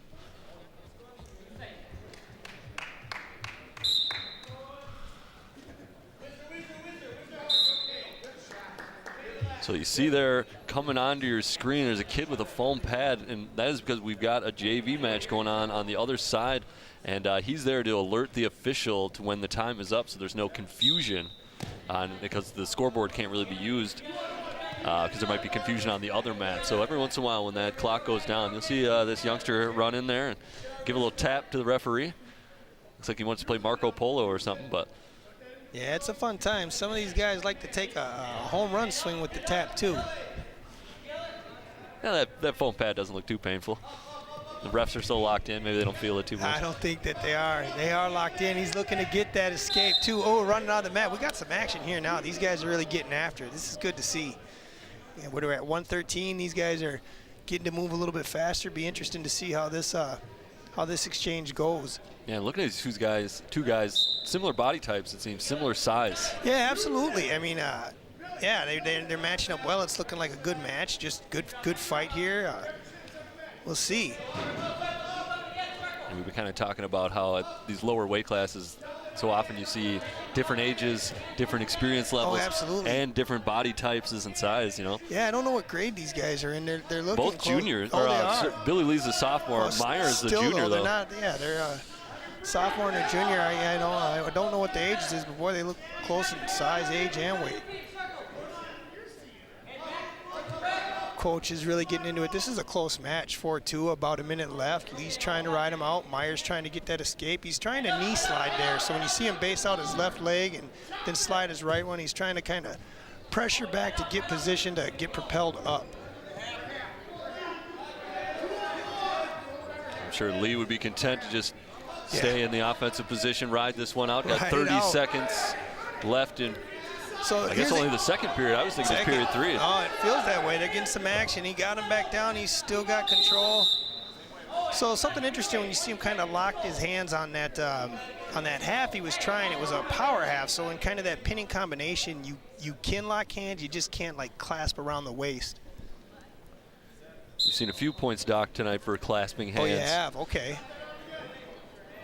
We'll see. About 15 seconds left. Let's see if Meyer can get the escape or potentially tie this thing with the reversal. But boy, Lee's he looks content on trying to really keep him down there. Yeah, I think he's wearing him down, too. Meyer using a lot of energy trying to get out of this. Well, he didn't get the escape point, but good ride, good offense, good defense. Lot of action there for no points being scored. So 4-2. Heading into the third. And Meyer will be in the offensive position. Toes top. Oh, he likes to start neutral. Yeah, gave up the point, huh? So you do have to give up a point if you elect to start neutral? Yeah, if in that situation, if you're choose because it wasn't his choice, right to his back. It's 2 points, maybe back points if he gets controlled here. Nope, Meyer goes to his belly. We kind of discussed that, sometimes there's strategy in letting someone out. You give up that 1 point, but the idea is that you're going to go get more points. You're going to get a takedown, get more points on top of that. So you're willing to sacrifice that 1 point. Yeah, absolutely. Another beautiful thing about the sport of wrestling, especially in the team atmosphere, is depending on how you lose is how many team points you give up. So at this point, Meyer really doesn't want to give up more than 7 because it'll be 4 points for North rather than a 3. So we'll see. Coach is starting to get fired up too. Really wants to see him get this escape or reversal. Yeah, if Lee's able to put 3 more points on the board, it would be take it into a major decision. That'd be 14 points. We haven't seen I don't believe we've seen a technical fall yet this evening. There was one that got up to 14 points. Oh, really? Yeah. Oh, that's fun to see. Yeah, I'll be honest with you. I'm kind of hoping for a little shootout here. It's looking a little late for it to happen in this match, but you never know. So 7-2 the score. Minute 10 left to go here, period number 3. Billy Lee with the advantage for North St. Paul. North St. Paul already with the 6-0 lead. Yeah, no, Henry Sibley, did they win the last meet against the Cadets? They did. Okay, and North won as well? North lost. Oh, to St. Thomas. Okay, so trying to trying to scrape a victory out here. Yeah, we might have 3 teams end up 1-1. Well, that's kind of fun. Boy, he's really just kind of riding him out. He's Meyer's got to get that wrist back. He's looking for that power half. He's standing up. He's going to try to return to that. Meyer gets the 1 for the escape. Got about 40 seconds left. Let's see what these guys got left in the tank, Sam. Now we saw a couple times where Lee kind of held on to the Sibley wrestlers. He tried to escape, and he ran to the end. That doesn't count as escape. If you keep hold of him. Yeah, you gotta kind of have a. Got to clear. You can't be in control. You got to have the other guy not be in control, and he's able to clasp once he gets like past his knee level because nothing's touching the ground. Here we go. They're in the neutral. It's 7-3. I mean, he can still do something. A nice power move if he can get the takedown and get Lee to his back. He can tie this thing. He's looking for it there. He was trying to kind of drive him with the leg to his back. He gets 2. He's got him right to his back. No back points. For Meyer. He's got 7 seconds left. Lee's going to try to ride this out, about 4 seconds. Ref might give a warning for stalling here. We'll see. Oh, and it's time. Yeah, just a little too late for Meyer. Good move. You saw him go to that neutral position. I think, obviously he's the most comfortable there. You saw with that late move. Oh, yeah. Good takedown. He grabbed that single, was looking to kind of cradle it up at the same time. Boy, I think that's what they were looking for when they gave up the point. Yeah, it would have been better suited maybe period number 2 to start going after that approach. I suppose. Just kind of looked like he just kind of ran out of time. I mean, I think he would have got there. But Billy Lee picks up the win. That is 3 crucial points headed North's way, and they lead at 9-0 as we head on to the 120-pound weight class. All right, who do we got? Oh, it's nice. They put the name up on the screen for us. That's who am I thanking assuming for that? Our names are correct on the screen. Right on. But our production truck takes care of that. Producer Anthony does a great job as always. Oh, his name's Anthony? You know it. It's a great first name. All right, man. We're back to the match. Sorry, Sam. I'm just impressed with you guys. No worries. I'm just happy to have you here, Tony. No, I appreciate it. And I'm sure it's short for Anthony. That's awesome. All right. Oh, is he going to get the 2? Got the takedown. Oh, he's kind of moving a little quicker, about 20 seconds in. So let's see what happens here in the top and bottom position. So pretty sure right here we got Dylan Jong going against Josh Phillips, 120 pounds. Yep, Dylan looking for some back points here. Josh not giving it up. Josh has really got to get that arm out of that bar position. He could look to pull it over in the front. I believe Josh was victorious in his matchup against St. Thomas. Oh, really? Don't quote me on that. No, you might be right. No, that's incorrect. He went up against Sam Butte. Oh, he did? Okay. Butte's a nice wrestler. Well, still, Dylan gave it up. It's 2-1. See what these guys do. Phil's got a nice low stance. Oh, he got him right there. Nice little ankle pick single. Gave him the 2. He's going for that arm. Oh, he's got it. He's got it barred up. Now here you see a lot of times that grabbing that wrist. Just get that.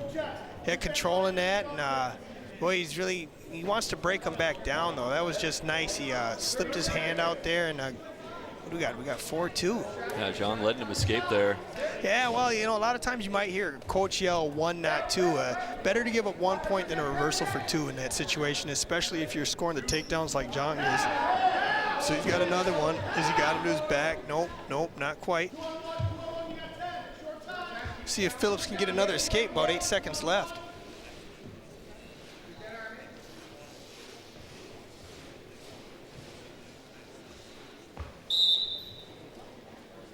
So 6-2 after period 1. And Dylan Jong, nice first period. All right. He's going to defer to the decision. He's starting down. No surprise there, huh, Sam? I would have guessed he would have went down. He's having such success escaping. He's got 2 already. I know, and maybe he's banking on Zhang eventually just kind of letting him out. Yeah, maybe, or looking for a reversal if he can. Boy, he's giving that arm up quick. Oh, Zhang ran it right away. He's getting back points. That was pretty good action. Really fast moving. He's trying to get his hips in place right now. I don't know, Phillips is in real trouble here. Maybe he can roll out or roll through. I'm not sure. He sure is fighting. Zhang's gonna try to sit out. Oh, he's got him there. He talked about how he ran through that move. Oh, and he turned him around. Oh, that was really powerful of Phillips getting another one. It looked like Zhang maybe got 3 near fall points. He sure did. But wow, hats off to the Sibley kid. Way to get out of that situation. It's great athleticism and great heart. You said Zhang kind of ran through a move. Is that where he can kind of get those legs going he didn't and really just have power hook through and it? kind of get his hip. He just, I don't know, it didn't look like he really settled in to squeeze that in. Now he's in trouble now. Under a minute, yeah, you can see. Oh, Phillips is turning him to his back. They're giving him the 2 for control. Oh. So 9-5 now. Phillips with the cradle. This is big. Yeah, Zhang's got to get out of there. Yeah, he's really got to get up here and just Zhang's got a couple of hands on the wrist, though, of Phillips. Yeah, wow, 2 great escapes. A lot of action in this match, Sam. Oh, he got 14 points up on the board here. Guys are getting escapes, near falls. I think we've seen a reversal, not sure, but boy, it's fun seeing these points come up on the board. So good action so far into this duel right here between North and Henry Sibley. Just gonna have a brief stoppage. Phillips wrenched his shoulder. All right. So under 30 seconds, period 2. Yeah, he's gonna shoot. Zhang shoots. Phillips is stuffing the head. Didn't reshot there. These guys are pretty low stances, looking for some wrist control. Really grinding them heads into each other. Nice head position. Tapper's on there. Hey, got a new tapper there, Sam. You see that? Yep. He's following the referee around, and that will. He's happy too. That'll do it. All right, get a little time in the spotlight. Why not? So 11-5 after 2. Couple late points there from Zhang. Yeah, got the takedown. We got 9-0 for the team score in favor of North. Looking to get a win. Up here we go again. Was he giving it up? He did not fully give it up. So I think Zhang elected to be in the defensive position as well. So he did give up 1. I think he was trying to set him up with something there that kind of almost let him up and maybe look for something big. Down by 7. We'll see what happens here. Yeah, it's a big point for Zhang as it's now a 7. Yeah, he can get 1 or you're more. right, Sam. Oh, he's looking. He's going to get the 2. Is he going to get? Phillips is looking for that cradle. Did he get the 2 yet? He might want to look to score 2 points here. Nope, he didn't do it. Good move out from Zhang. But he's back into some trouble. Yeah, that's right. He's slippery. Yeah, sure is. Hey, Phillips is just a tank. They're giving him the 2 here, and he's looking for maybe a butcher. 12-7, 2 more points heading to Phillips. Phillips is still just one. Well, he's 2 turns away right now, maybe from getting a win. But he needs 1 turn first, or he can just try to work that pin. He may want to look to try to break Zhang down, but boy, Zhang is fighting to get up. This is a great effort. Absolutely, it's starting a fun atmosphere here. Everybody's really getting into this match with the points scoring. This is part of the new rules. Is this Yeah, he's in there. Zhang's got to fight it. He's got 40 seconds to get out of there. He's not out of the mat as he would be in years past. And there's got to be near fall points. Yeah, no, there's at least 3 here. Zhang's just looking to maybe try to survive this. This could be big. Oh, ref's calling the whistle. Called him out. And gave him 3 back points. 3 back points, but that'll still keep Zhang in the lead, 12-2. Oh, man, we're a takedown away from a tie, boy. I don't know if he's going to cut him here or what the strategy is, but this is a fun one, Sam. This is just a lot of points. Now, what do we do in the event that it is all tied? Oh, they'll go to an overtime. Yep, they'll go into an overtime. First takedown wins. Got a caution there on red. Looks like he was trying to get the chop early. Now that overtime period might be a class, almost. I don't know for sure for Minnesota State High School. I usually coach MinUSA wrestling, but it would be the first takedown if I'm not mistaken. Zhang's looking. He's got 8. So he just wants to protect the lead here. Boy, these guys are getting excited. Get some points for his team. Oh, good flip. That might be 2. Nope, he didn't count it. He did not give it to him. What a match. Now, does that happen sometimes when you're announcing where you just get to watching and talking and don't even think about it? That's when it sounds the best. You'd be surprised. I'm telling you. That's like, you know, when it just sounds off the cuff, man, candid. It worked out. Yeah. Now, what do you think of these? As long as you got the enthusiasm for it, right? That's step one. And I think you got that. Oh. You're our best wrestling commentator we got, so we're going to need to put you on the roster. Yeah, I guess, right? No, man, but what do you think of these guys, like when they're taking them shirts off? Or you think they're trying to air out or show off the guns? I got my daughter wrestling here, so. Oh, nope, not yet. This is Romaine. I thought we were at 30. Apologize for that. Well, knowing the age of these guys, I think they're probably trying to show off a little bit. Yeah. Well, I got mixed up on the weights here. It's like we got Romaine, and I'm not sure who the Sibley. We consult my Sibley roster here. Yeah. What are we up to now? You gotta be at 126. We're at 26. 126. I believe this is Dylan Martinek. Okay, all right. Boy, I got excited. I just wanted to see you wrestle. I thought we were at 32. Good match here, 0-0. Both guys kind of jockeying for position. Now, here's something interesting about weight. Got one guy taller, or just kind of the different builds and the different ways guys got to kind of wrestle to try to win. The guy that was sitting in the seat before you was telling us in his wrestling career, came in as a freshman, wrestled 170, went down to 152. By his senior, he's wrestling 126. It's like, so you went the opposite of the way, and he was saying that, you know, he was kind of a shorter, stockier, so when he went down to 126, he hated the tall, lanky guys. Oh, I see. You know what I mean? And we kind of got into, you know, that big discussion about, different body types. It's a whole different set of problems. Yeah, you know what I mean? absolutely. You know, he's absolutely right. I got 4 kids that wrestle, 2 girls, 2 boys, and they've all got some got reach, some don't, and they have to kind of adjust accordingly. You know, what do we got here? We got 2 for red. Dylan got the 2 on that. I think Jack's got the belly down. He's giving up back points here. Yeah, and he's in an uncomfortable position. Absolutely. It's kind of like a modified ball and chain there. I'm not quite sure what to call it, but boy, he had that wrist control. He's looking to chop. Jack's looking to sit out. Not happening. Dylan's following him quite well. Looking for that sit again. Now he's riding out, about 15 seconds left here. 2-0 the lead. 12-0 overall. North St. Paul off to a great start.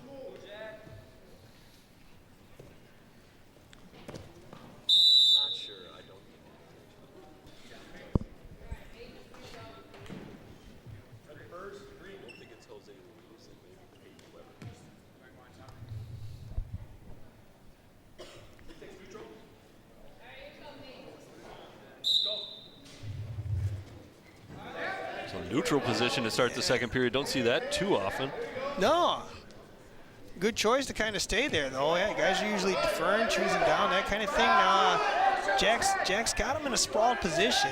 He really wants to get his hips away and try to kind of block that arm and get behind and score. Sibley guy, just drove right through his hip. He got the 2. And now Jack's got to be in defense mode. He's kind of setting him up, holding that elbow, looking to butcher him. Definitely don't want to give up the pin if you're North St. Paul right now, up 12-0. Boy, that lead could be cut in half in just one match. I mean, teams can catch up quick. He's looking to set him up with the cradle here. So it's such a unique sport with the team scoring and individual scoring, the strategy that goes into your individual match for the team scoring. Yeah. You know what I mean? Sometimes you have to factor that in. Oh, absolutely. Whether it's, you're so close to getting a major decision or avoiding one, right. Doing things like that, the match isn't over until it's over. Yeah, absolutely. Neither the team. I mean, that's what's great about a sport like that. You can maybe have someone that has to come in short notice, and if they don't give up the pin, your team still wins. So it can create a situation where somebody doesn't really lose. So I just kind of find that fascinating. And then, trying to be mathematically eliminated and all those fun things, it really makes it a unique sport. Jack's trying to fight out of this, but that guy's got that half and deep. Yeah. I seen that coming. Ugh. So big pin for Sibley. Yeah, absolutely. Just good fought match. Scored, followed through, and got the pin. But cut the lead in half, and just, geez, what is that, about a minute and a half? So 126 weight class goes the way of Henry Sibley, and they do cut that lead in half, 12-6. At the 132-pound right. division, Dylan Martinek for the Warriors and for... Oh, I guess they did move Marnick up. Man, my daughter's wrestling here, Sam. It's going to be hard to stay unbiased. Oh, yeah, absolutely. I just can't cheer for her because I'm commentating here. So this is Bill Martinek. You can do whatever you want. You're our guest. Well, she's looking to score. Gives her a good slam down. Amore's really got to move here. She's surviving. She had a strategy before the match that we had talked about, but boy, he's quick.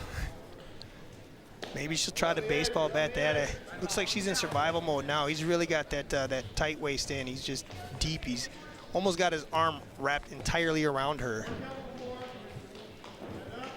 She's looking. She's trying to keep that head up.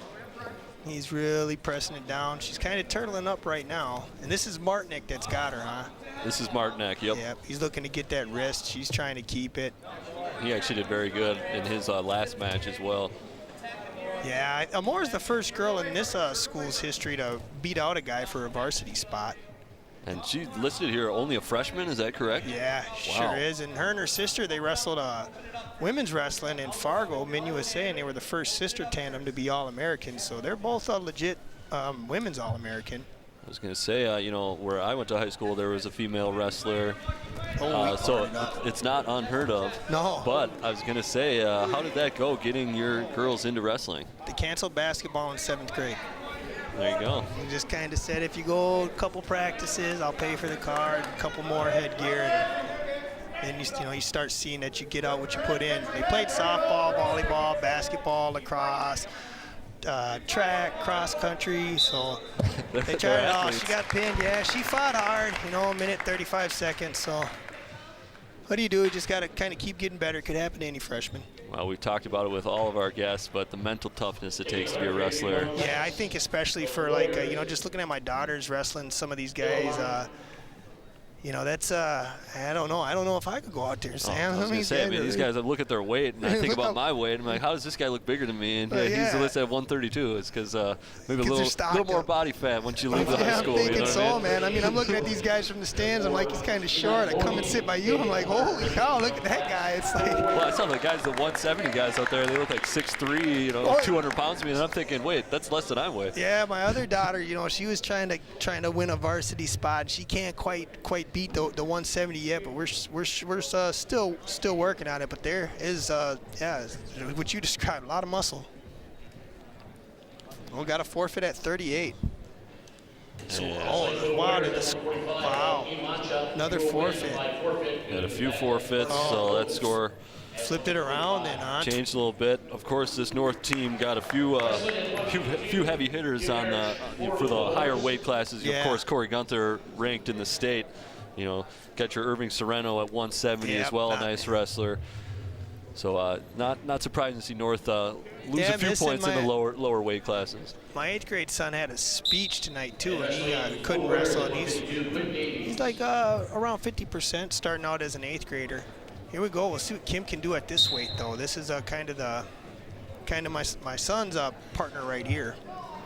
And Kim, they said, kind of was with the program a little bit last year, but definitely getting a lot of good varsity experience here as a freshman. We talked about that as well. these lower weight classes and wrestling too. I mean, a lot of times you see 7th, 8th graders getting time, 9th graders obviously getting time. Getting it's like that pays off so much. I think so, right? And it makes for a good high school experience, I think too, man. Just having that chance to be varsity, something special to wrestling, man. I mean, it's.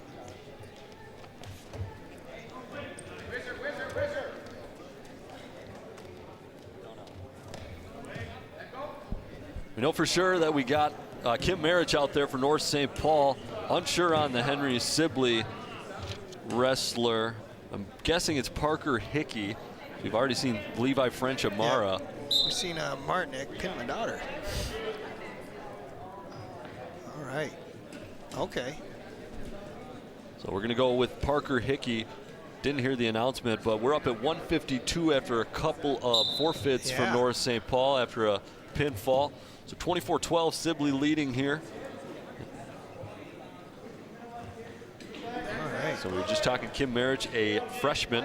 Yeah, getting some good experience. Yeah, I mean, some good experience. I'd like to see him kind of fight a little bit from the bottom here. We got to really just kind of work out of that, maybe try to belly down. I wonder what grade is Hickey in? Don't have Hickey's grade listed, unfortunately, but I believe he might be underclassman. Okay. Well, he's strong. He got the pin there too. Boy, I tell you, Henry Sibley just turned this thing around very quick. Definitely a good tradition of wrestling over there for the school in Mendota Heights. Henry Sibley, seeing some of that on display tonight. Yeah, they beat St. Thomas, right? Yeah, wow, yeah. Impressive stuff. Yeah, looked like they got some good coaching, good support, yeah. You see this Henry Sibley, look at the Henry Sibley roster. They definitely have a well-stacked roster, a lot of kids in the program. Yep, now I heard this one, Sam, I was listening. So it was Levi French got the forfeit at 60. So Levi French, as we thought, was not doing 152. Connor Fell will get the forfeit at 160. Well, I think North may be mathematically out of it now. Wrestling for the Boars at 182, Luke Malakowski.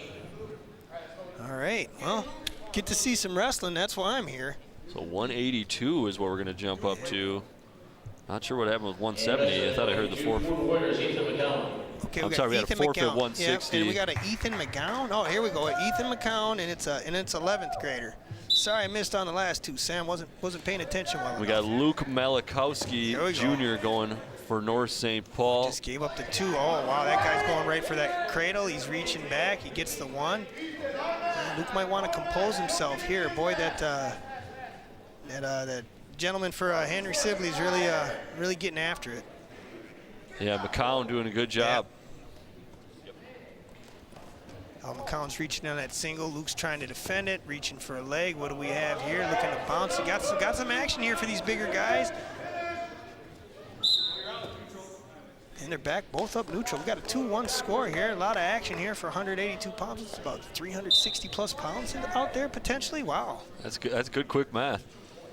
Yeah, my previous partner said he definitely preferred when he made it down to 126. He said 170 wasn't for him, just a lot of big bodies. Yeah, he said when he got down to 126, he felt like he was bigger and stronger than a lot of those guys. When he was up at 170, not so much. Yeah, you're giving up a lot. I mean, my daughter started the season at 82. What a takedown. But she's working down a little closer to 72, but kind of making it a slow, safe process. Yeah, he discussed that as well. You know, he said he maybe didn't go about cutting weight the healthiest way in you got to be careful. In the high school days, but they've done a lot. You know, absolutely. There's resources everywhere how to do it the right way, and not eating is not the way to cut weight. No, absolutely not. To wrestle around on a mat, even for 6 minutes, you're going to need a lot of energy. Yeah. 6 minutes is a long time. Yeah, you know what I mean? It sounds like not a long time. And you know, when you're losing weight, you probably want to burn the fat, not the muscle. So. Exactly, and there's ways to do that dietarily. Yeah, absolutely. So I try to research it as much as I can and seek advice where I can. Luke with the escape here. So we got 4-2. Malakowski down 4-2. But Sam, I don't think either of these guys lost too much weight before this match. These are some big fellas. That's another thing he said. He mentioned, 170. It wasn't so hard to be on that weight. You had freedom to eat a little bit more. Yeah, absolutely, man.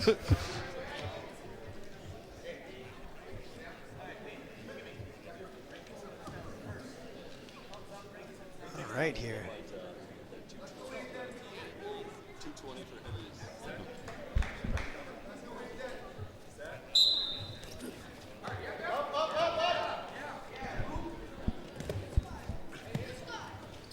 All right, what do we got? We got 4-3, man. McCown able to. I think there's a problem with the clock, though. Clock is not running. That'll be interesting to see what they do about this. It happened earlier, and the ref was aware of it. Not sure if he's aware of it now. Maybe he's counting the seconds as the match goes by. Not sure. Oh, we got it going now. Well, this will be nice. These guys get to wrestle extra. No charge. Hey, we talked about 6 minutes. Seems like a long time. They're gonna really think it's a long 6 minutes. It's gonna be quite the segment, Sam. I wish I would have brought notes, have more to talk about. They'll do something that'll. Well, it's 4-3, and this is the second, which should be almost the third, but we're here, it's live, and I'm having a good time. Yeah, Malakowski hanging around. Yeah, looking for that wrist control. We are live tonight, getting word that it's about 20 cities. Of course, as I mentioned early in the broadcast, going live to the Town Square television folks in the Mendota Heights, Inver Grove region. Yeah, where is St. Thomas at, Sam? That is in Mendota Heights. Oh, it is? Now, Okay. where exactly? No, that's not, fine. Not too What sure. about Henry Sibley? I'm not sure. Mendota Heights. Oh, both? Really? They both are in Mendota Heights. I wasn't sure. That's about as far as I know. Well, that's still though. I've seen them. Yeah, Mendota Heights isn't right. It isn't across the street from North St. Paul, so a little bit of traveling to get here. No, and I know for most things, St. Thomas is in the Metro East Conference right there with North St. Paul. I believe it's the same with wrestling. I think there's a Metro East Conference for wrestling. Yep. A lot of times different things section. get shuffled around Yeah, for year to absolutely. year, so it's tough to keep up with all of that. All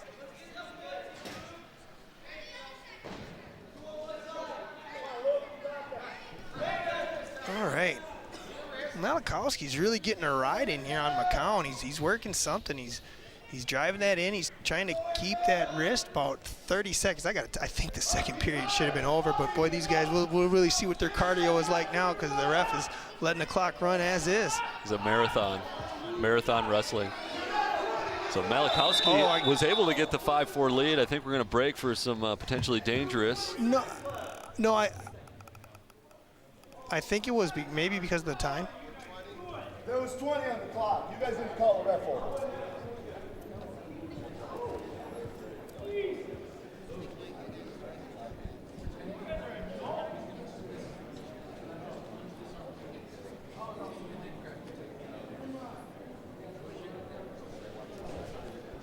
So just some scoreboard discussion. Wonder if they're trying to figure out kind of what happened with the clock there, and maybe they are going to take away that time. It'll be interesting to see what they come up with. Yeah, there's a few different clock issues. I don't know if you saw if the youngster tapped the referee too soon. The whistle did go. Yeah. I don't know if they were. But the clock also wasn't running kind of at the beginning of the period, which something we were discussing. There's volunteers at these meets that are doing it, so it happens. Oh, absolutely. Usually people are on top of it, make it known. So we'll see what's happened. I think they're just trying to make a compromise here.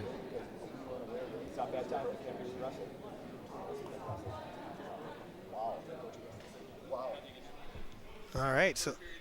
You can't just guess on what the time is. It's your choice. Ref's saying, hey, it was 2 minutes, and that's what they're calling. We got a 5-4 match here. That's pretty exciting. I guess we won't get that 15-minute marathon I had predicted, so interesting to see what happens in the third, Sam. Yeah, so I think the referees and the scores table kind of decided that it was at least 15 seconds that it was paused, which I think they got that right, more or less. I thought. I mean, they did the right thing here. Ooh, he goes right out with that blast double right away. Is he going to score on it? He gets the 2 to take the lead, but Malakowski can tie it up. Is he going to give him 1? No, he didn't give it to him. He didn't get the loss of control escape point. Oh, we got 6-5. It's a bit of a barn burner here. That was a good move from McCown right off the bat. He did give him the 1. He gave him the 1. Malakowski might want to watch that initial aggressive takedown here and maybe take it down a little bit and kind of work. So this is the third and final period.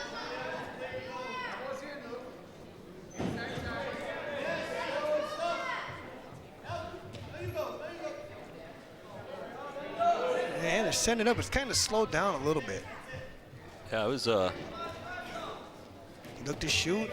Yeah, I was surprised Malakowski wanted to be standing up there with how much McCown was shooting. Oh, close to the chairs and close to the floor. You're going to get some WWE action in after all. I'll tell you, man, close wow. to the chairs. Man, and that Henry Sibley coach, he's watching intently there, too. Boy, he looks like a wrestling coach. Doesn't he, though, right? Like, wow. I'm guessing he had some time on the mat in his day. I'm thinking so.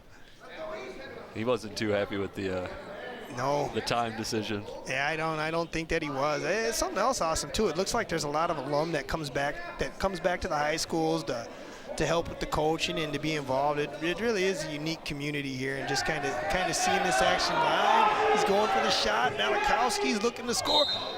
Did they give him the 2? Oh, they called it. They called it neutral. So still 6-6. Yeah. 43 seconds. We might be going to a little even more extra wrestling for these two. Well, we'll see. Might go overtime the way it's going. Oh, Yeah, Malakowski seen him breathing, and he took the 2 on the takedown. He's going to work Good from awareness. There. Yeah, You wow, see that? absolutely. Yeah, I thought so. I mean, I saw him take that breath. I think you seen it too, right? Yeah. He, McCown had done it to Malakowski to score. Now Malakowski's looking to throw them hooks in with 20 seconds left. He's flattening them out. Yeah, I think McCown wants to try to get maybe one leg out and work from there. And now Malakowski's looking to go for back points. He's almost got him. He's almost got him. Ref's going to count him. He's looking for a pin. Oh, he might get it. He might get it. Oh, he and he calls it. What a match with 6 seconds left. Wow. So big win there for Luke Malakowski, getting the fall there at the very end. 6 points going to North.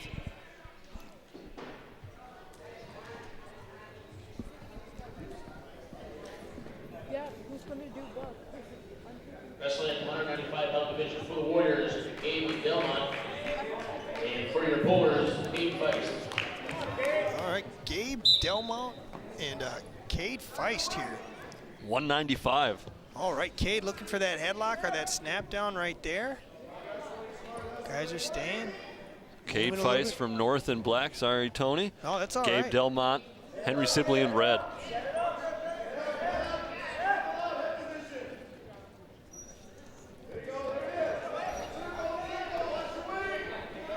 Do we got our first score here?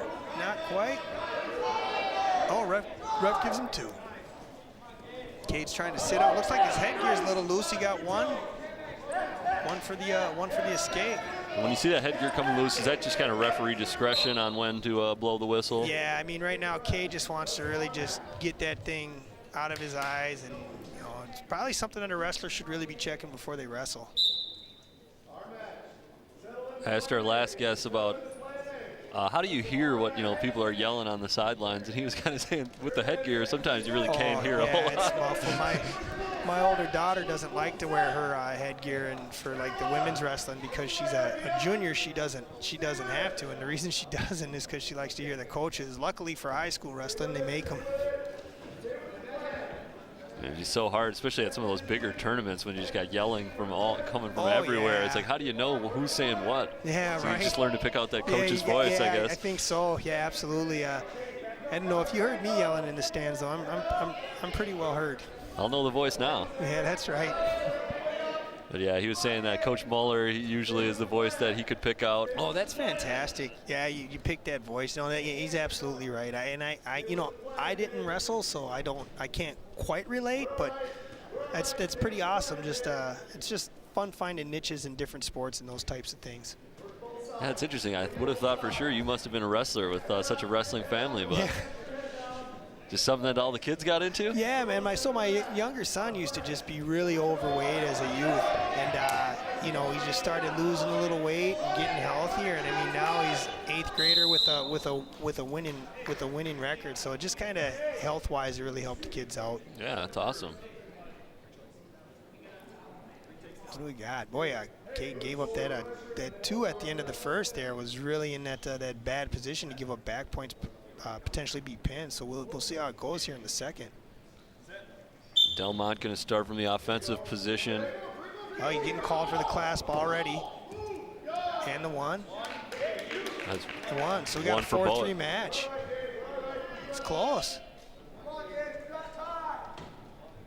Yeah, and even when you're out of it score-wise, it's still nice to see guys just want to get out there and fight and kind of go for that individual goal as well. I think that speaks to the mental toughness. I mean, you have to be mentally tough to get up, say your team's down, say you haven't had that many good matches, you know what I mean? Come back, because, this is a sport where you're physically being put to the mat. Oh, man. So when you're losing, it hurts. Oh, absolutely. When my kids are working doesn't hurt your ego, it hurts. Yeah. No, yeah, painful in more ways than one, right?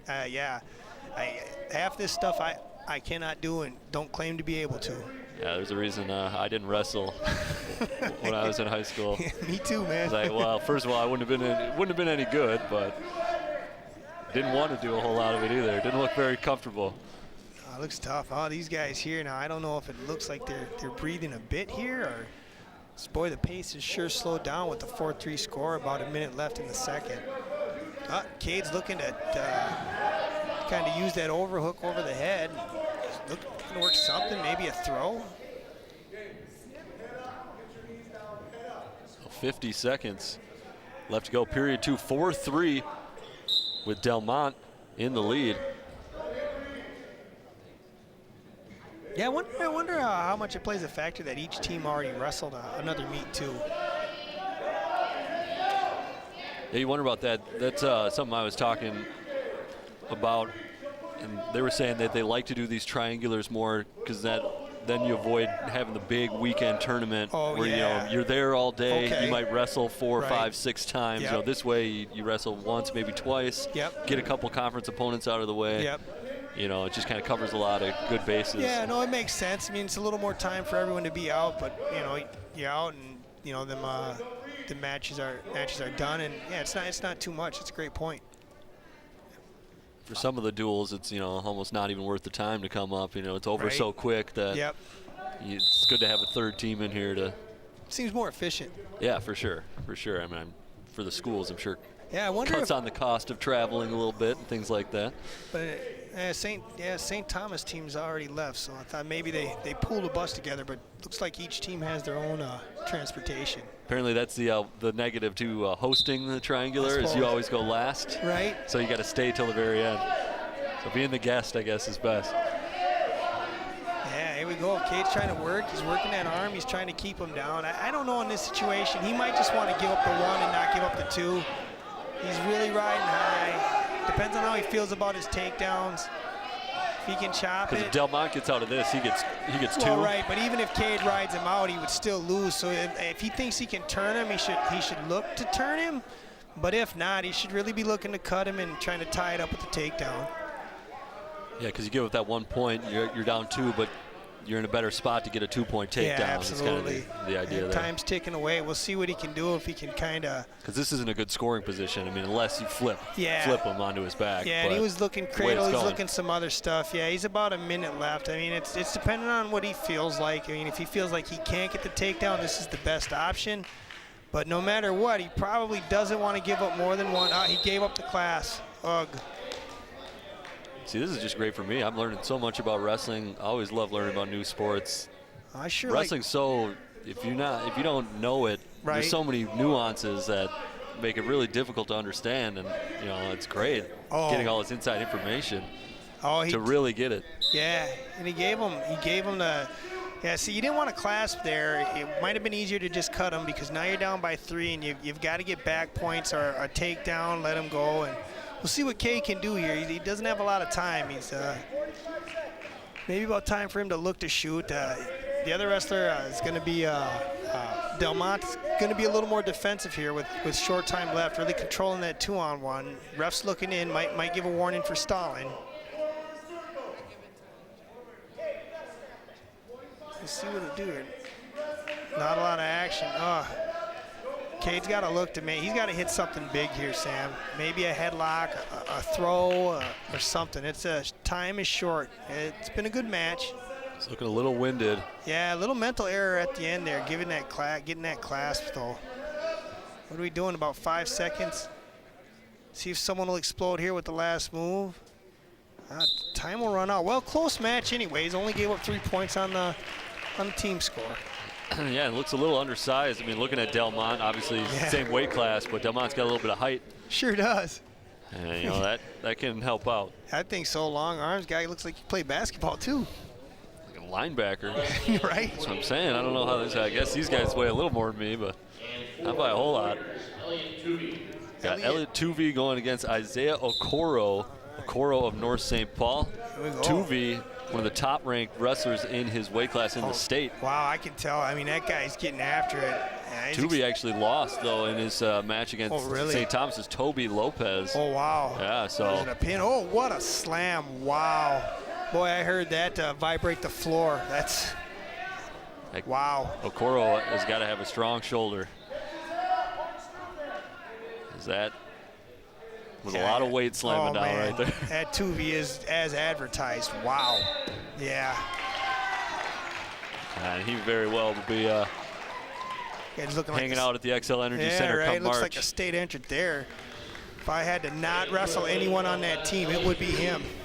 I think I agree with you there. I'd rather wrestle the coach. I'll tell you somebody else I don't want to wrestle. That's Corey Gunter coming up here for North St. Paul. We saw him get a pinfall in his match. Yeah, boy, what the other.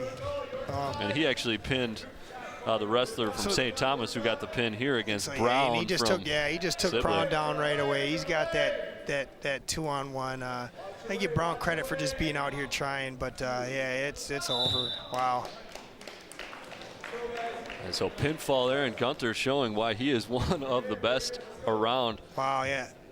And he has been for a couple of years now. So quick pin gets 6 points for his team, but this one was pretty much wrapped up by then. And that'll do it. Sibley takes the final team score 51-24. But boy, it was nice seeing those two heavier guys at the end, just kind of getting that preview of guys that'll make it to state. Wow. Yeah, very impressive wrestlers. Two guys that we really wanted to see here tonight. Yeah, as Ed. And that should pretty much do it for us. Well, Tony Tuttle, I want to thank you so much for joining us, man. It was really great. Yeah, appreciate the production crew too, man. It was a good experience. Have a good one. Yeah, as always, they do a great job. Want to thank everybody for watching, and that was our triangular here from North St. Paul. Polars unfortunately fall there to Henry Sibley. It was a great night of wrestling. We want to thank all you SEC sports fans for watching, and we'll catch you next time.